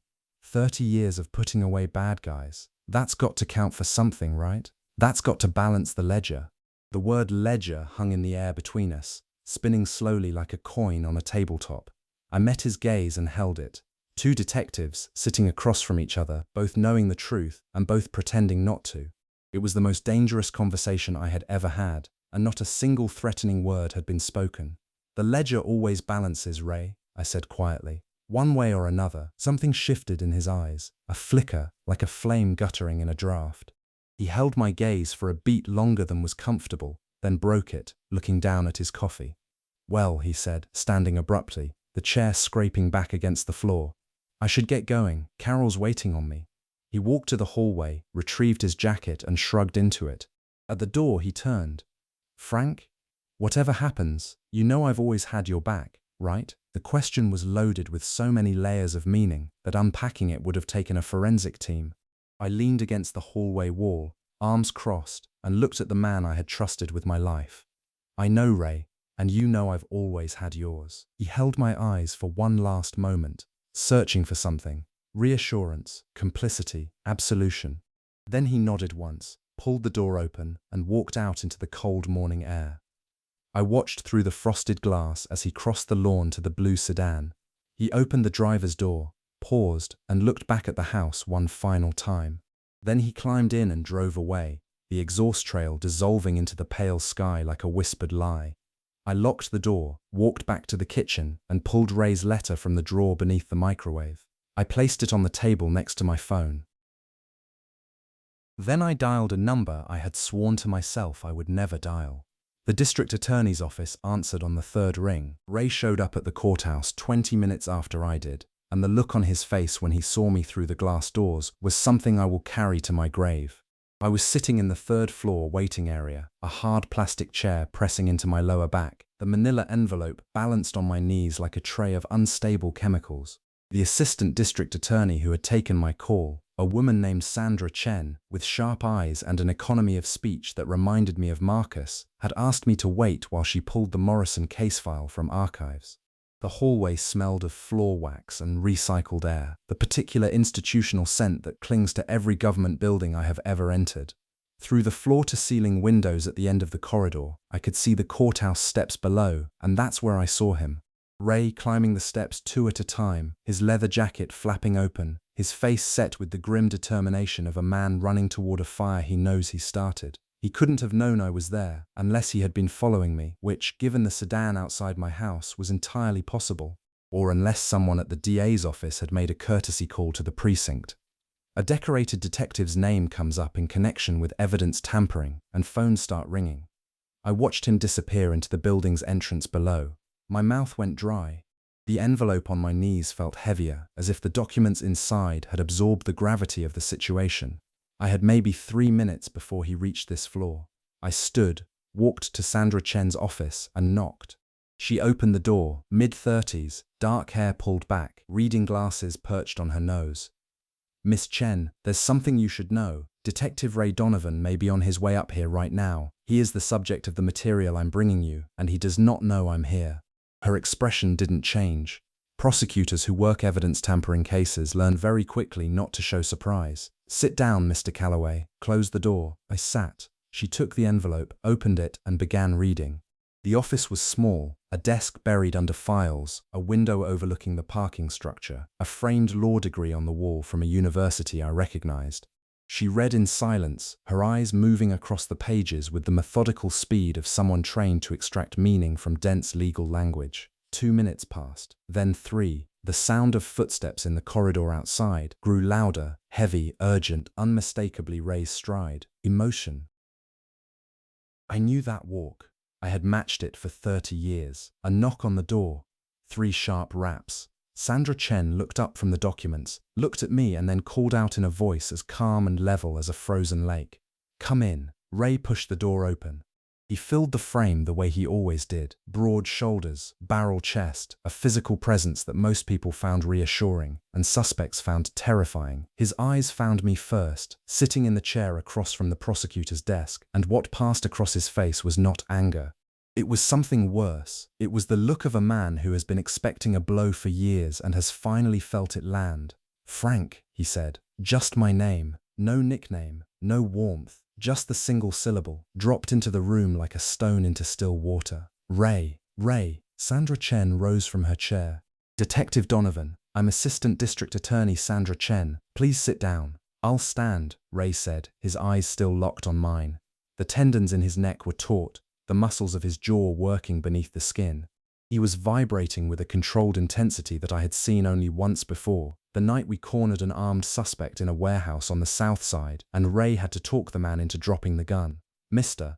Calloway has brought materials to my attention regarding the Morrison case," Chen said, her voice carrying the precise, neutral weight of someone who has had this kind of conversation before. "I'm going to ask you some questions, Detective. You are not under oath, but I strongly advise you to." "I know my rights," Ray said quietly. Then he turned to me, and the mask was gone. Every layer of performance, every rehearsed smile, every calculated word from the past 2 weeks, all of it stripped away, leaving only the raw, exhausted face of a man who had been running for 4 years and had just hit the wall. "You went through the files," he said. "Not a question. I went through the files, and you brought them here. Emotion in file leak." To the DA. "I brought them here." Ray's hand went to his face. He pressed his palm against his forehead, fingers splayed, and stood there for a long moment, a man holding his own head together. When he lowered his hand, his eyes were wet. "I was going to tell you," he said, his voice cracking along a fault line that ran through every syllable. "I swear to God, Frank, I was working up to it. The dinner at Brennan's, I came there to tell you, but I looked at you across that table, and I couldn't." His voice broke. He pressed his lips together, hard, the muscles around his mouth trembling. "I couldn't do it." Sandra Chen watched the exchange with the stillness of a person who understands she is witnessing something that goes far beyond her jurisdiction. She placed her pen on the desk and waited. "Ray," I said, my voice steadier than I felt. "Eddie Morrison has been in prison for 4 years. I know, for something he didn't do. I know, Frank. God help me, I know." The silence in the small office was absolute. The fluorescent light above buzzed faintly, a thin, persistent hum like a nerve that wouldn't stop firing. Outside the window, the parking structure stood grey and impassive against a white sky. "Detective Donovan," Sandra Chen said, her voice gentle but immovable, "I need to inform you that based on the materials provided, this office will be opening a formal investigation into the Morrison conviction. You will be notified of the process through official channels. I strongly recommend you retain legal counsel." Ray nodded once, slowly, the nod of a man accepting a sentence. Then he looked at me one final time. "You did what I couldn't do, Frankie," he said. "You always were the better cop." He turned and walked out of the office. His footsteps retreated down the corridor, slower now, heavier, each one carrying the weight of a 30-year career collapsing in real time. The door at the end of the hall opened and closed with a heavy institutional thud. Sandra Chen looked at me across her desk. "Mr. Calloway, are you all right?" I wasn't, but I nodded anyway, because the truth was too large to fit into a 3-word answer. I sat in that hard plastic chair, the empty manila envelope on my knees, and listened to the silence that Ray had left behind, a silence that felt nothing like the one in my house at 3 in the morning. This silence had teeth, but it also, for the first time in weeks, had something that felt dangerously, tentatively close to peace, emotion. There are moments when a friendship ends, not with a fade, but with a sound, a sentence, a look, and you know with perfect, terrible clarity that you are standing in one. The parking garage beneath the courthouse smelled of exhaust fumes and cold concrete. I was halfway to my car, keys jangling in my hand, when the heavy stairwell door slammed open behind me. The echo ricocheted off the low ceiling like a pistol shot, and I spun around, the cop in me reaching for a hip holster I hadn't worn in 3 years. Ray stood in the stairwell doorway, chest heaving, his face a landscape of devastation. The fluorescent tubes overhead cast his skin in a sickly green-white, deepening the hollows under his eyes and turning the wet tracks on his cheeks into shimmering lines, like cracks in old porcelain. "You couldn't just leave it alone," he said, and his voice was stripped raw. No stage management, no salesman warmth, just the voice of a man who had been gutted and was watching his insides spill onto a concrete floor. "Ray, 30 years, Frank. 30 years I had your back.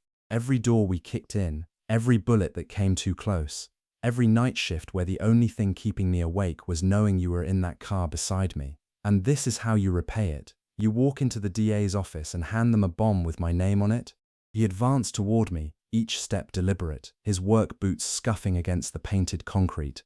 The sound echoed in the enclosed space, multiplying, filling the garage with a rhythm that felt like a heartbeat accelerating toward arrest. "I did what had to be done," I said, holding my ground despite every nerve telling me to step back. "Eddie Morrison is innocent, Ray. You know that. You've known it for 4 years. Morrison is alive." Ray's shout bounced off every surface, fragmenting into a dozen overlapping versions of itself. "He's in a cell, but he's alive.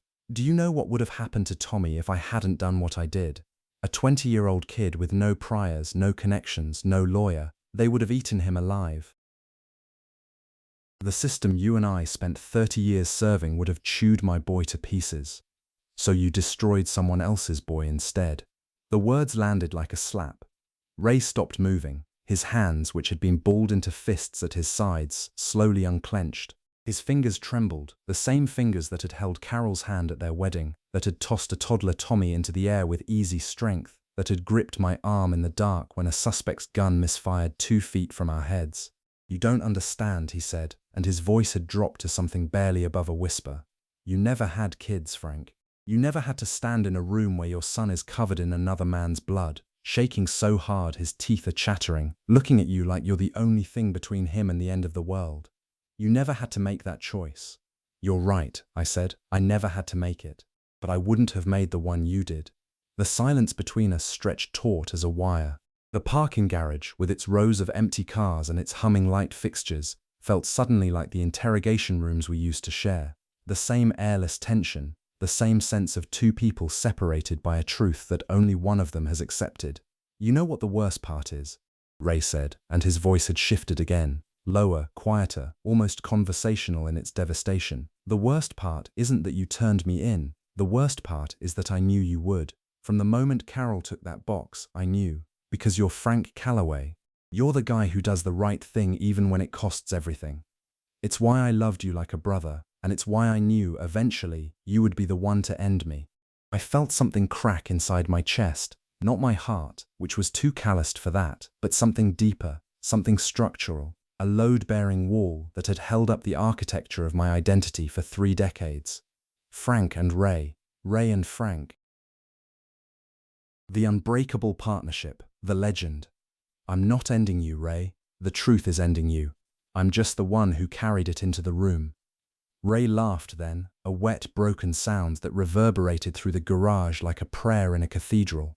He wiped his face with the back of his hand, smearing the tears into streaks that caught the harsh light. "Tell Carol the first I'll call her," he said. "Tell her." He stopped, swallowed. The tendons in his neck stood out like cables. "Tell her I'm sorry. Tell her all of it was for Tommy. Every last lie was for our boy." He turned and walked away, his footsteps growing fainter with each stride, the echo diminishing until it was nothing more than a whisper, and then nothing at all. The stairwell door opened, paused and closed with a soft click that felt like the period at the end of a very long, very sad sentence. I stood alone in the parking garage, the fluorescent lights buzzing above me, my car keys digging into my palm where I had been gripping them hard enough to leave marks. The exhaust-scented air settled around me like a shroud. Then I walked to my car, sat behind the wheel, placed my hands on the cold leather, and wept for the first time in 30 years. Not for Ray. Not for myself, but for the 33 years of brotherhood that had just died on a concrete floor, and for the 2 broken families, the Donovans and the Morrisons, who were now joined forever by a single devastating act of love that had gone catastrophically, irreversibly wrong. Emotion. I knew before he opened his mouth what he was going to say, because I had seen the same expression on 100 faces in interrogation rooms, the face of a person who has decided to stop running. Tommy was sitting on the top step of my porch, elbows on his knees, staring at a crack in the concrete path with the absorbed intensity of a man reading his own future. His canvas jacket was zipped to the throat, and his hands were hidden inside the sleeves, the cuffs bunched around his fists. He looked up when I pulled into the driveway, and the expression on his face was luminous with a terrible calm, the calm that settles over a person after the storm has already destroyed everything and there is nothing left to protect. "Uncle Frank." His voice was quiet but present, anchored in a way it hadn't been the last time we spoke. Something inside him had shifted, some internal tectonic plate grinding into a new position. I sat down beside him on the cold concrete step. The afternoon sun was low, casting the neighborhood in amber and long shadows. Somewhere down the block, a child was riding a bicycle in circles, the rhythmic click of training wheels punctuating the silence. "You went to the DA," Tommy said. "Not a question." "I went to the DA." He nodded, slowly, the way a person nods when they are confirming something they already knew but needed to hear spoken aloud. "Dad called me, from his car. He was crying." Tommy's jaw tightened. I've never heard my father cry. Not when Grandpa died, not when I was born. Never. "What did he say?" "Mika said it was over. He said the thing he'd been carrying was too heavy and someone had finally taken it from him. Tommy turned to look at me, and his eyes were clear, red-rimmed, exhausted but clear. He thanked me for giving you the USB drive. He said he was proud of me. The absurdity of that, a father proud of his son for enabling the exposure of the father's greatest crime, hit me with the force of a physical blow. I pressed my palms together between my knees and stared at the crack in the concrete that Tommy had been studying. Tommy, you know what happens next. I know. He pulled his hands from his sleeves and laid them flat on his knees. His fingernails were bitten to the quick, the cuticles ragged and raw. The DA investigates Dad. They reopen Morrison's case. Morrison gets out, and then they come for me. You need a lawyer, I know, a good one, not a public defender, someone who can argue the circumstances. Self-defense, diminished capacity. You were 20, you were scared, I killed a man, Uncle Frank. The words fell from his mouth like stones from a height, each one landing with a dull, irreversible thud. I went to Danny Watts's apartment because I owed him money for drugs I should never have been buying. He pulled a knife. I took it from him, and then I used it. His voice wavered, but he pressed through it, forcing each word out like pushing through wet concrete. I can tell myself it was self-defense. I can tell myself I was young and stupid and high. But the truth is, I panicked. I had the knife in my hand, and I could have run. I could have dropped it and walked out, but I didn't, and a man is dead because of what I did. The training wheels clicked. A car passed on the street, its tires hissing on the damp asphalt. The shadow of my house stretched across the lawn like a pointing finger. Your father spent 4 years trying to bury that truth, I said. It nearly killed him. It killed who he was, the man he was before, the detective, the hero, my dad. He died the night he walked into that apartment and saw me standing over a body. Whatever's left is a shell. A man made of lies stacked on top of each other like a house of cards. Tommy's voice broke on the word cards, a hairline fracture running through the last syllable. He pressed his fist against his mouth and breathed through it. We sat together on the step as the sun dropped lower and the amber light deepened to burnt orange. The child on the bicycle went inside. Porch lights started flickering to life along the street, one by one, like a slow chain reaction. Emotion. I'm going to turn myself in, Tommy said. Tommy, don't try to talk me out of it. 4 years. That man, Morrison, has been in a cage for 4 years because my father loved me more than he loved the truth. And I've been in my own cage the whole time.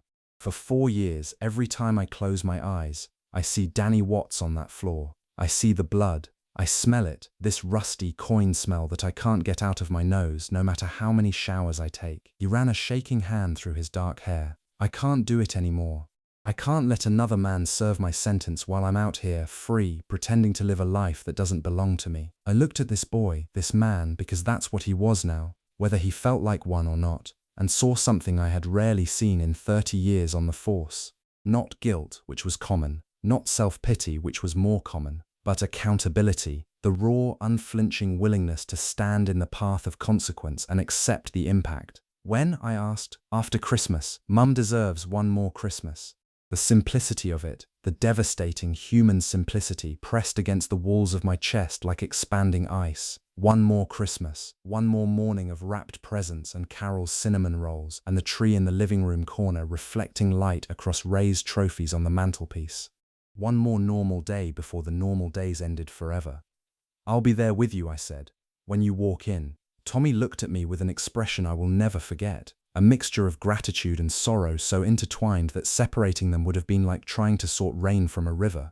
Thank you, Uncle Frank, for doing what my father couldn't, for doing what I should have done 4 years ago.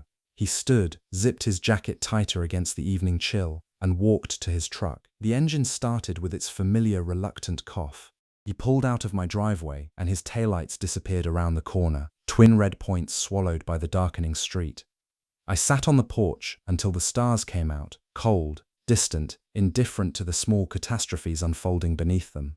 Then I went inside and called Carol and told her that her son was the bravest person I had ever met. Emotion.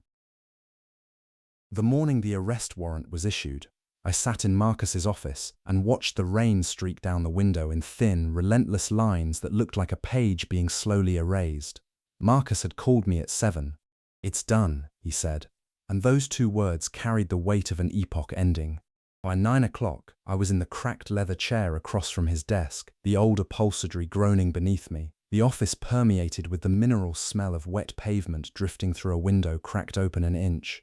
The rain had started before dawn, a grey, persistent downpour that thrummed against the glass with a steady, percussive rhythm, turning the city below into a watercolor of blurred lights and dissolving edges. Marcus poured 2 glasses of water from a sweating glass pitcher. Condensation beaded on its surface like tiny lenses, each one catching the grey light. He set one in front of me on a leather coaster embossed with his initials, the ring of moisture spreading slowly into the leather like a stain that couldn't be undone. "The DA's office moved fast," he said.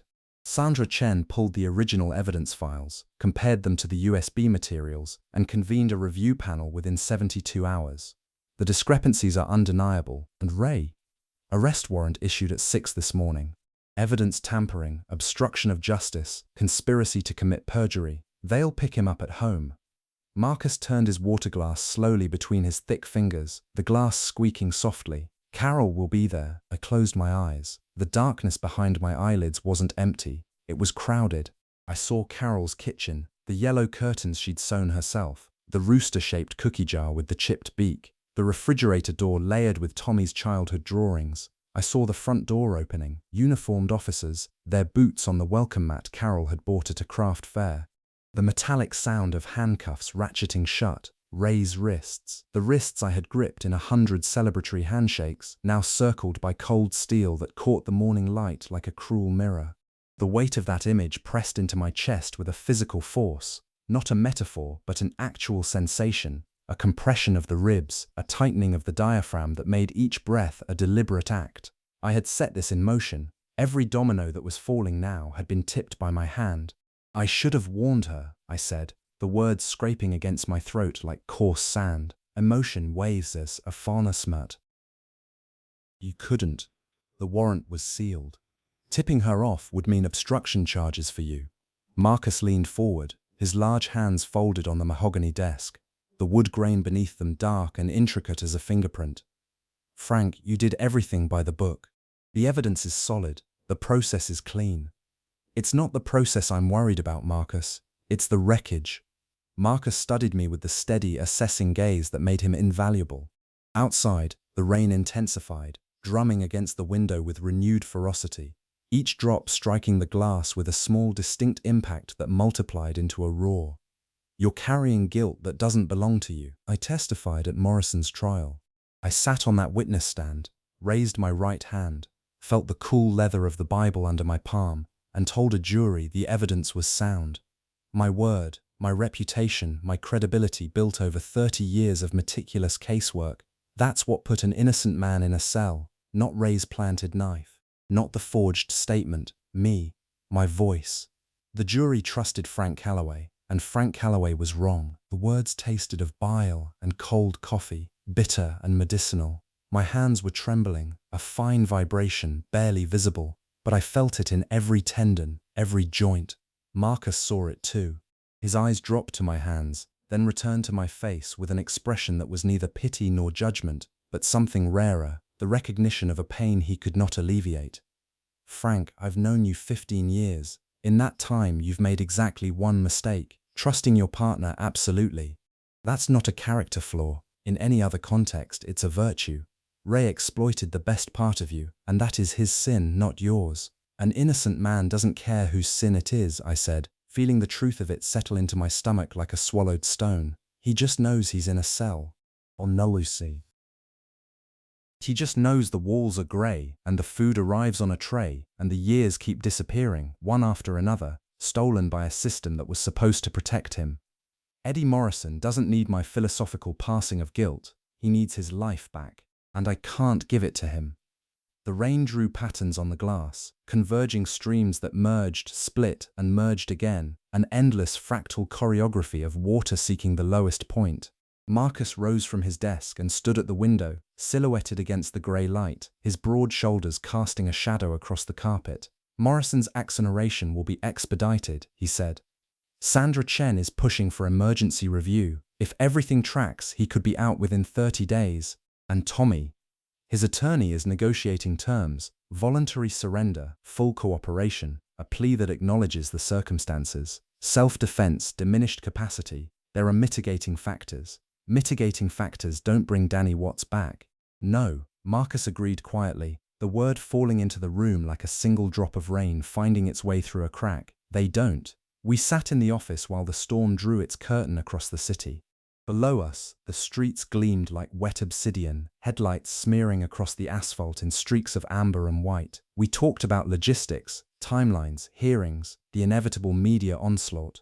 Marcus was methodical, tracking every variable with the precision of a man building a bridge over a chasm he knew couldn't be fully spanned. At noon, Marcus walked me to the elevator.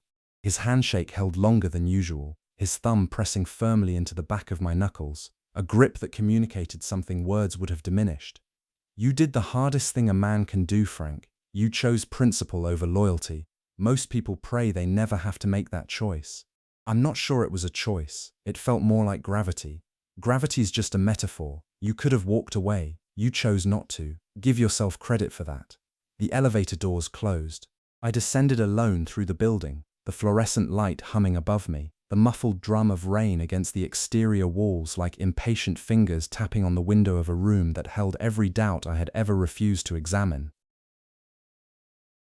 They arrested Ray Donovan on a Tuesday morning, and Carol called me from the kitchen floor.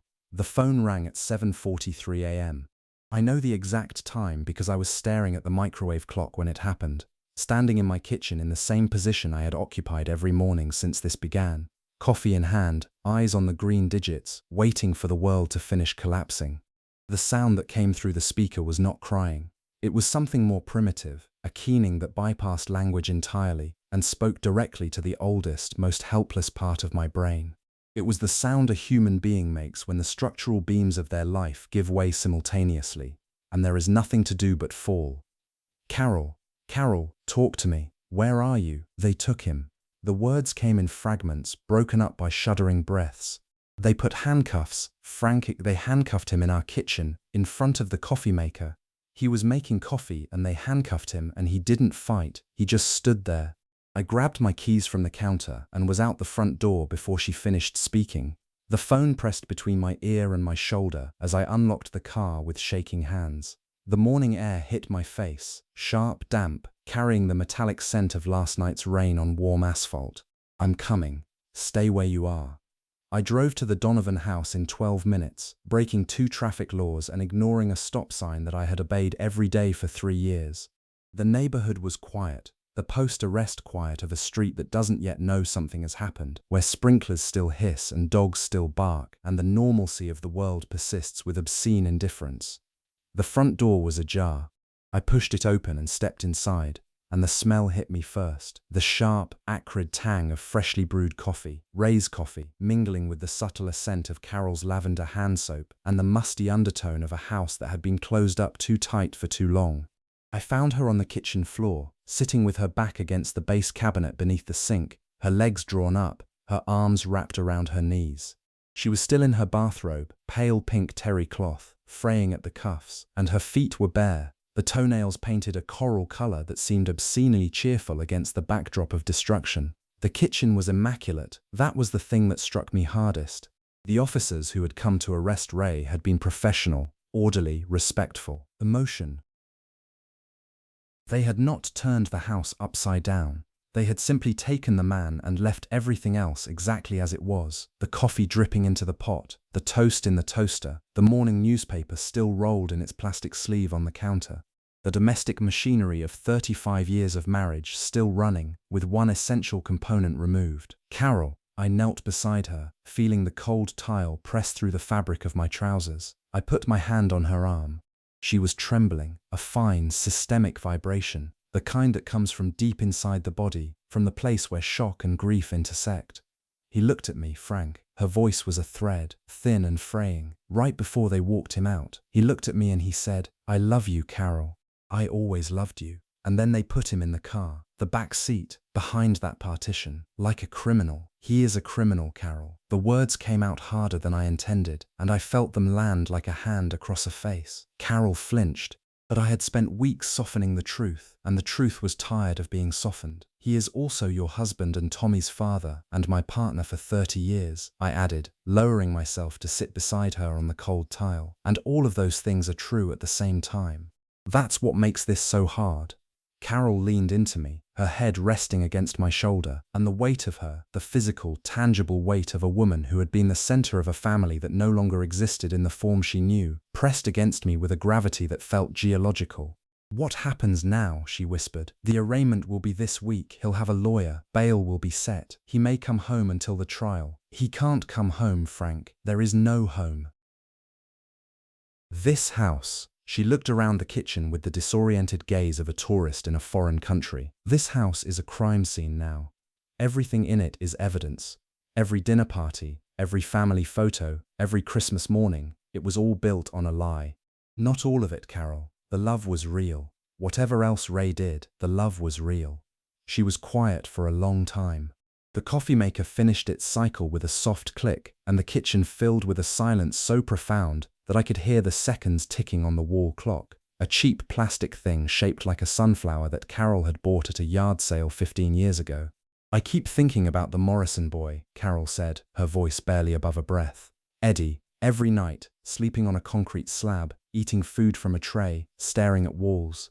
And I was here, in this kitchen, making pot roast and decorating for holidays, never knowing, never suspecting." She paused, or maybe suspecting and choosing not to look. "You're not responsible for what Ray did. I'm responsible for what I chose not to see." The sunflower clock ticked, the coffee cooled in its pot. Outside the kitchen window, the Donovan's backyard stretched to the fence line, a lawn that Ray mowed every Saturday, a garden shed he built with Tommy one summer, a barbecue grill where he had flipped steaks for half the precinct.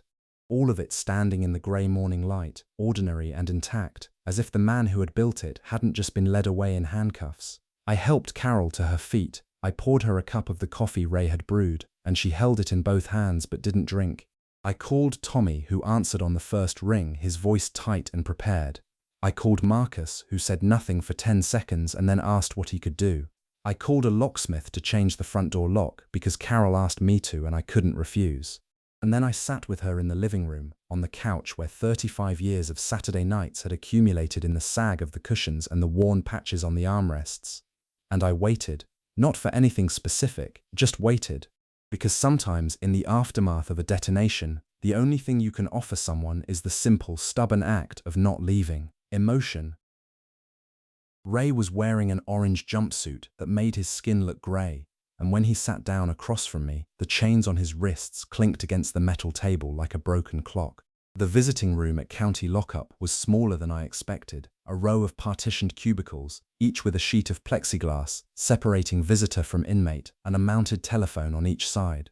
The air smelled of industrial bleach and something underneath it, something organic and sour, the accumulated residue of too many bodies in too small a space with too little ventilation. I picked up the phone. Ray picked up his. The handset was slick with the oils of 1,000 sweating palms, and I gripped it tighter than necessary, as if the pressure could squeeze meaning from the plastic. "You look terrible," I said, because it was true and because I didn't know how else to begin. "You should see the food." A ghost of the old Ray grin flickered across his face and died.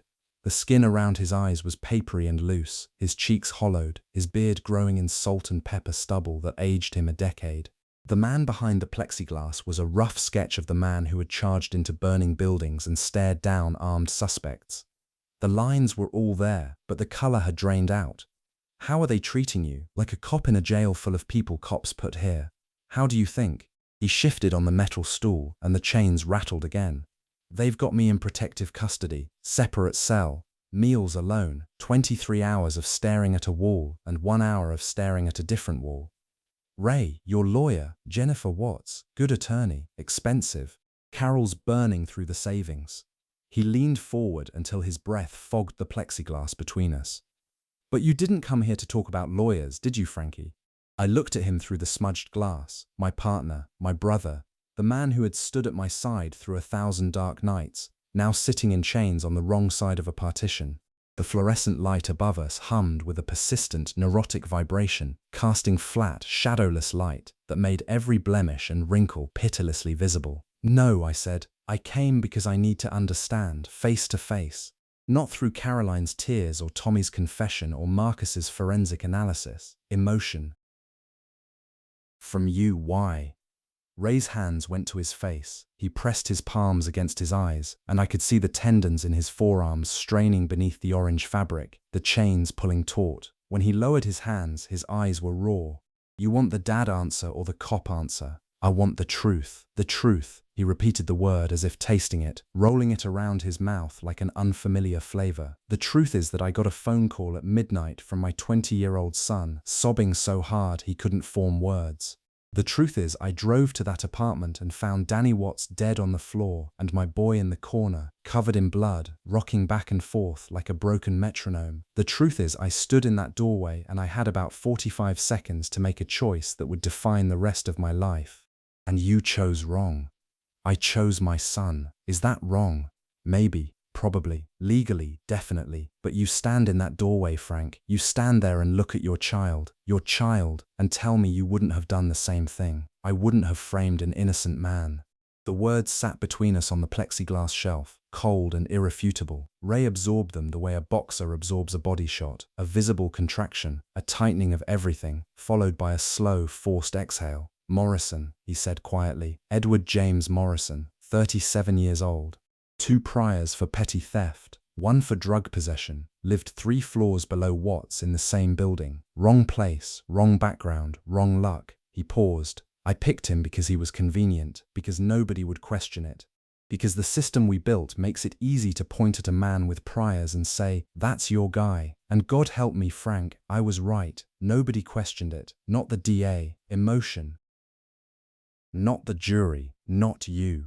That's not fair. No, it's not, but it's accurate. He leaned back on the stool, the chains pooling in his lap. I'm not trying to justify it. There is no justification. I destroyed a man's life to save my son's, and I used your name, your reputation, your trust to do it. That is the ugliest thing I have ever done, and I have done ugly things. The visiting hour guard announced 5 minutes. 5 minutes to compress 33 years of brotherhood into a conclusion. What do you want me to do, Ray? He looked at me with the same wet, exhausted eyes that had looked at me through windshields and crime scenes and hospital rooms for 3 decades. I want you to take care of Carol and Tommy. I want you to make sure Morrison gets a real apology, not a bureaucratic one. I want you to remember that before I was this, he gestured at the orange jumpsuit, the chains, the concrete walls. I was also the guy who pulled you out of a burning warehouse on 8th Street.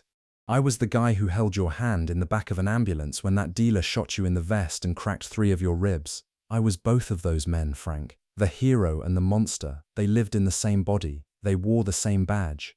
I know, I said, and my voice broke on the word, a fissure opening that I hadn't known was there. I know, Ray. The guard called time. Ray stood, the chains jingling. He pressed his open palm against the plexiglass, fingers spread.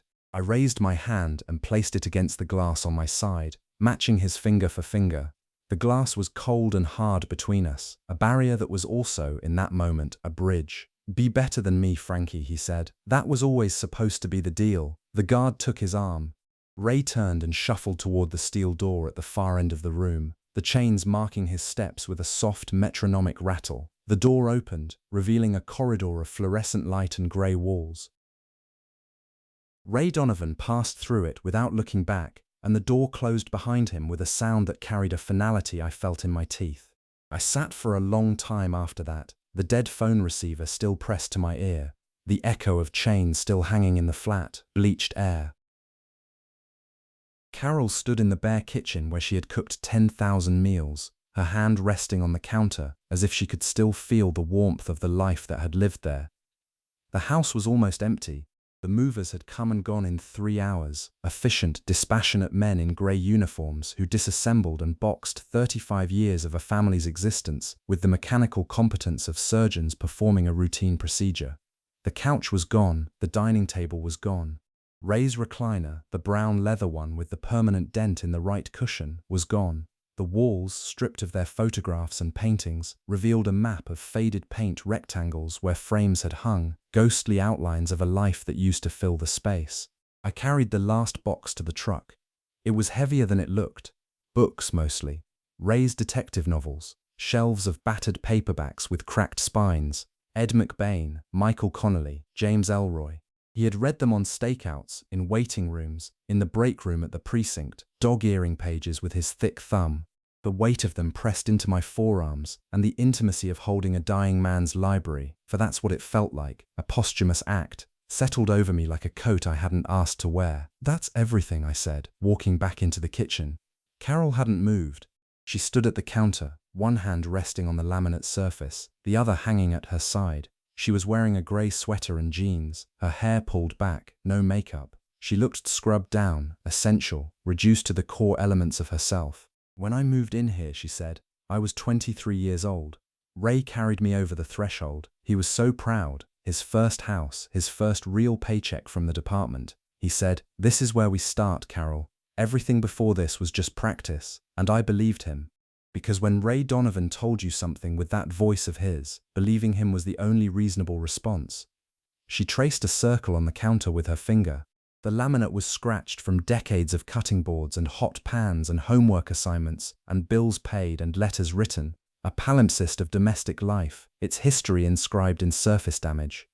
"I'm moving in with my sister in Westfield," she continued. "Small apartment, 2 bedrooms. Isasigam dinafol. She made up the spare room for me, put fresh flowers on the nightstand." Carol's voice wavered. "Fresh flowers, as if flowers could make any of this livable. It's temporary, Carol, until things settle." "Things don't settle, Frank. They just spread, like water on a table. The mess just gets wider and thinner until you can't see it anymore, but it's still there." I leaned against the doorframe and watched her. In the stark, emptied light of the bare kitchen, Carol Donovan looked like a woman standing at the edge of a continent, the land behind her eroded away and the sea ahead vast and featureless. "Have you talked to Tommy?" I asked. "Every day. He's staying in his apartment. Going to meetings. AA, NA, whatever combination of letters applies to a boy who started using drugs at 18 and killed a man at 20. He sounds different, clearer, like a radio that had been stuck between stations and finally found a signal. He's preparing. I know, he told me. After Christmas, he'll walk into the precinct," and she pressed her knuckles against her mouth, swaying slightly. I moved toward her, but she held up a hand, steadying herself against the counter. "I'm okay, I've been practicing this. Every night, in the mirror, I practice saying the words, 'My son is going to prison for manslaughter.' I say it until it sounds like a fact instead of an impossibility. I'm not there yet." The house groaned around us, the particular sound a house makes when it empties, the wood and plaster adjusting to the absence of the weight they were built to hold. A creak from the staircase, a pop from the floorboard in the hallway. The respiratory sounds of a structure exhaling a family it had held for 35 years. "Frank, I need to ask you something, and I need you to answer me honestly. Always. Did I know?" Deep down, before the box, before Tommy, before any of it, did some part of me know what Ray had done? I looked at her, standing in the empty kitchen, sunlight from the bare window casting a long, thin shadow across the vacant floor. The truth was complicated. The truth was always complicated. "I think you sensed something was wrong," I said carefully. "I think you chose to trust the man you loved over the instinct that told you something didn't fit. And I think that's a human thing, Carol. Not a failure, a human thing." She nodded slowly, absorbing the answer, weighing it against the version she had been telling herself. Then she straightened, took a final look around the kitchen, the bare walls, the scratched counter, the sunflower clock she'd decided to leave behind, and turned toward the door. "Will you lock up?" she asked. "I don't want to hear the deadbolt turn.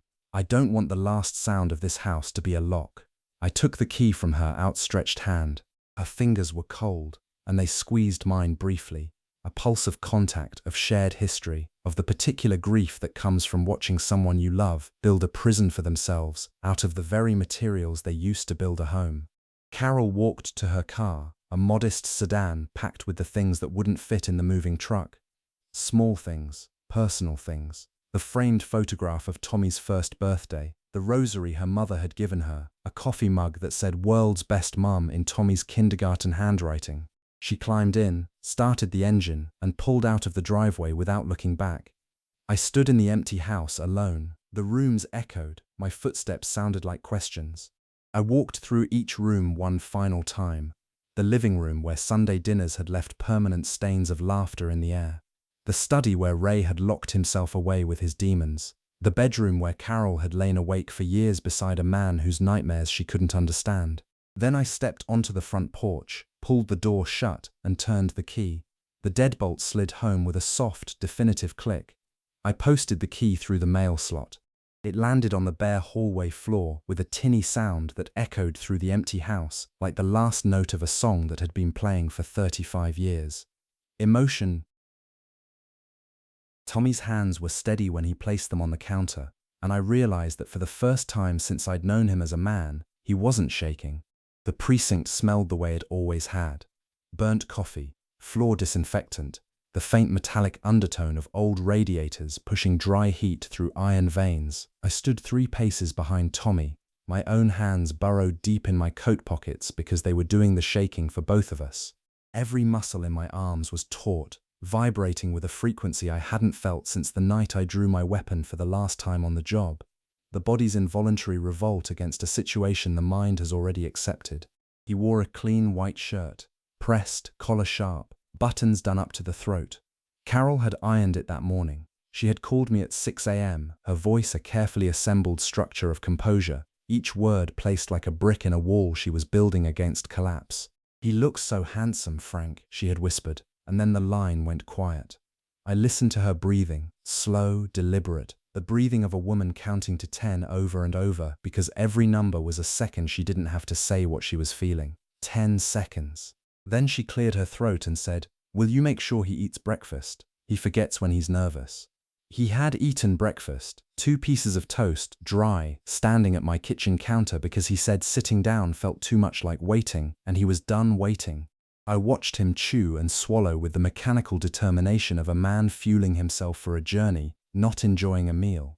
The toast crumbs fell onto the counter, and I found myself brushing them into my palm after he left the room, holding them for a moment, the ridiculous, tender debris of a last ordinary act. The desk sergeant looked up, name tag, Williams. Young, crew cut, earnest. "Can I help you?" "My name is Thomas Raymond Donovan." Tommy's voice carried a clarity that made my chest ache, the voice of a person who has spent 4 years drowning and finally touched solid ground, even if that ground was the floor of a police station. "I'm here to surrender myself in connection with the Daniel Watts homicide." I watched the sergeant's face change, warmth draining, guard rising, and I felt the moment land in my body like a physical blow. This was happening. This was real.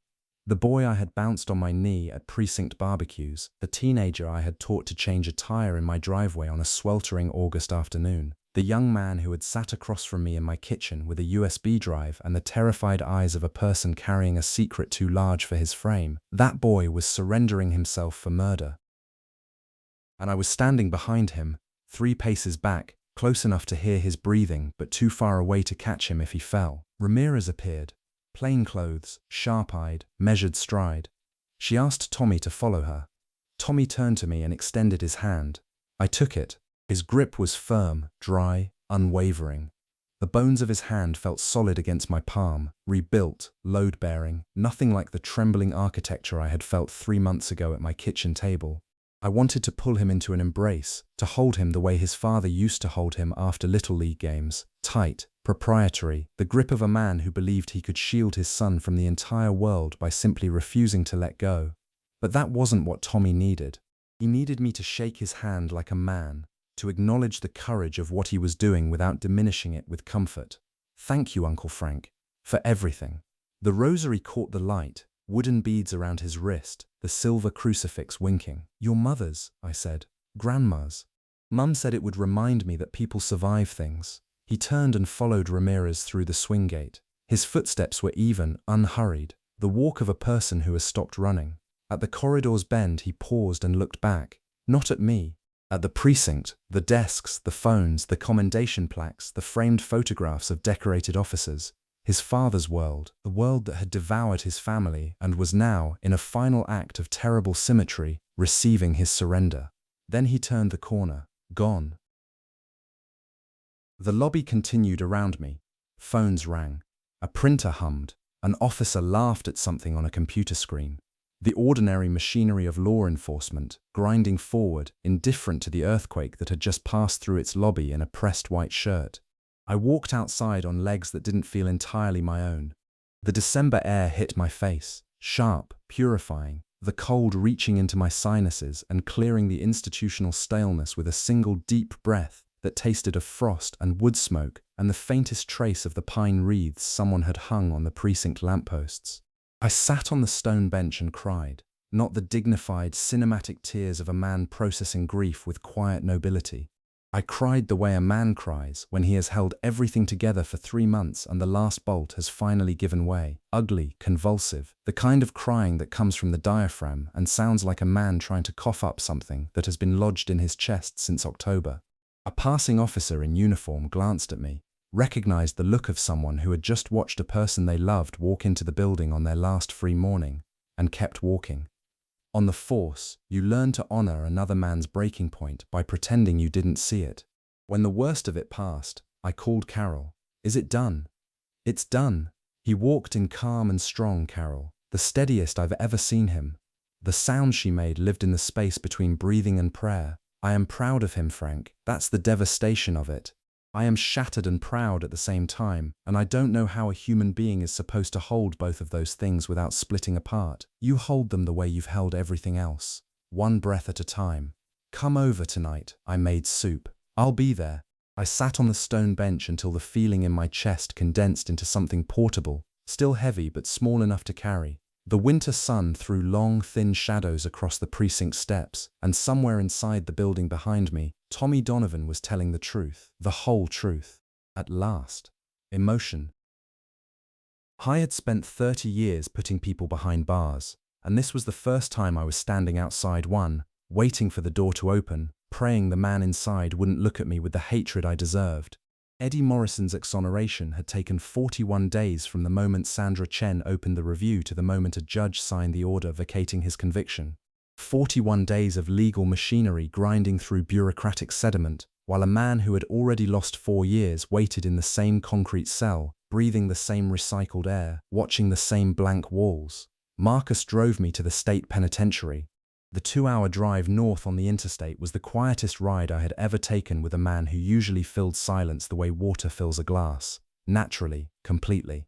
He kept his eyes on the road, his large hands resting at 10 and 2 on the steering wheel, and said nothing until we pulled into the visitors' parking lot. You don't have to do this, he said, cutting the engine. Yes, I do. The EA's office will handle the paperwork. His lawyer will be here. There's a victim's advocacy rep waiting inside. You are not required to be present. Required and obligated are different things, Marcus. He considered this, then nodded once and opened his car door. The January air was brutal, the kind of cold that bypasses the skin and goes directly to the bone, raw and mineral, carrying the faint metallic scent of frozen earth. The penitentiary loomed ahead of us, a complex of grey concrete buildings behind razor-topped fencing, its geometry as unforgiving as the sentences served within it. We waited in a processing area that smelled of industrial floor cleaner and stale vending machine coffee.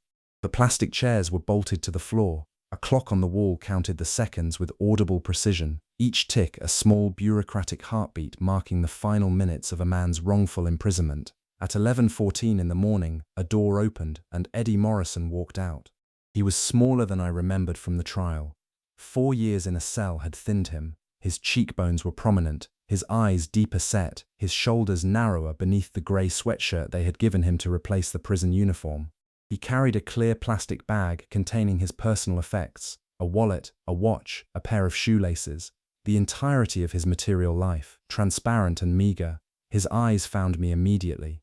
Not because he recognized my face at first, I had aged as he had, but because I was standing while everyone else was sitting, positioned directly in his sightline with the deliberate visibility of a man who refuses to hide. Recognition arrived in stages, a frown, a narrowing of the eyes, then a flash, hard, bright, unmistakable, as the face of the detective who had testified at his trial materialized through the blur of 4 lost years.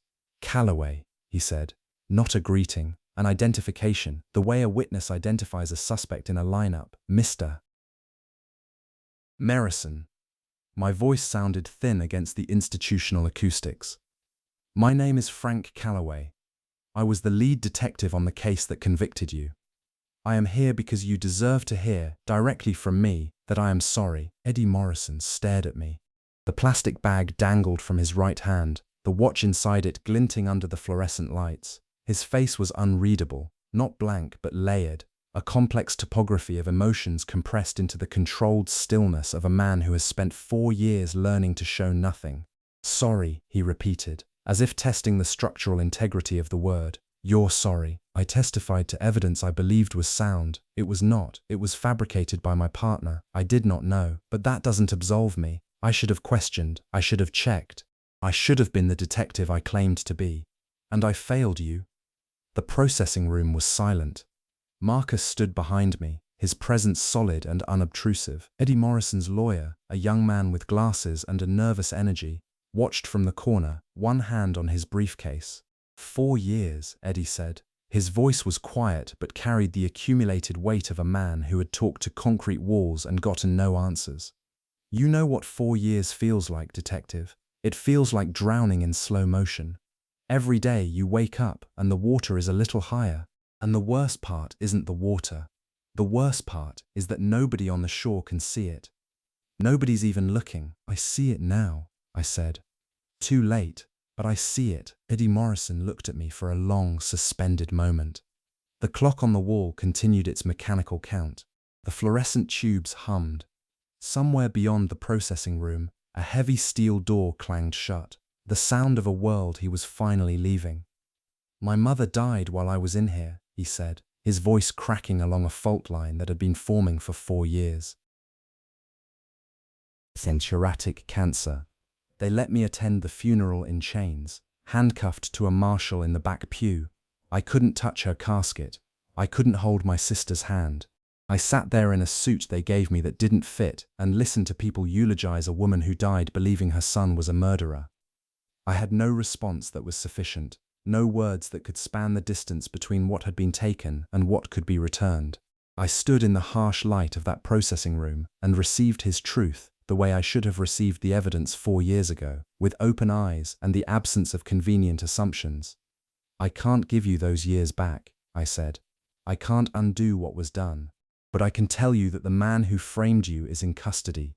His son, the person who actually committed the crime, has surrendered and is awaiting trial. The truth is on the record, and I will spend whatever years I have left making sure that record is never buried again."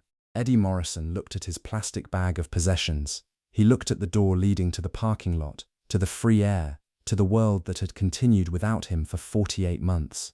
Then he looked at me. "I don't forgive you," he said. "Not today, maybe not ever.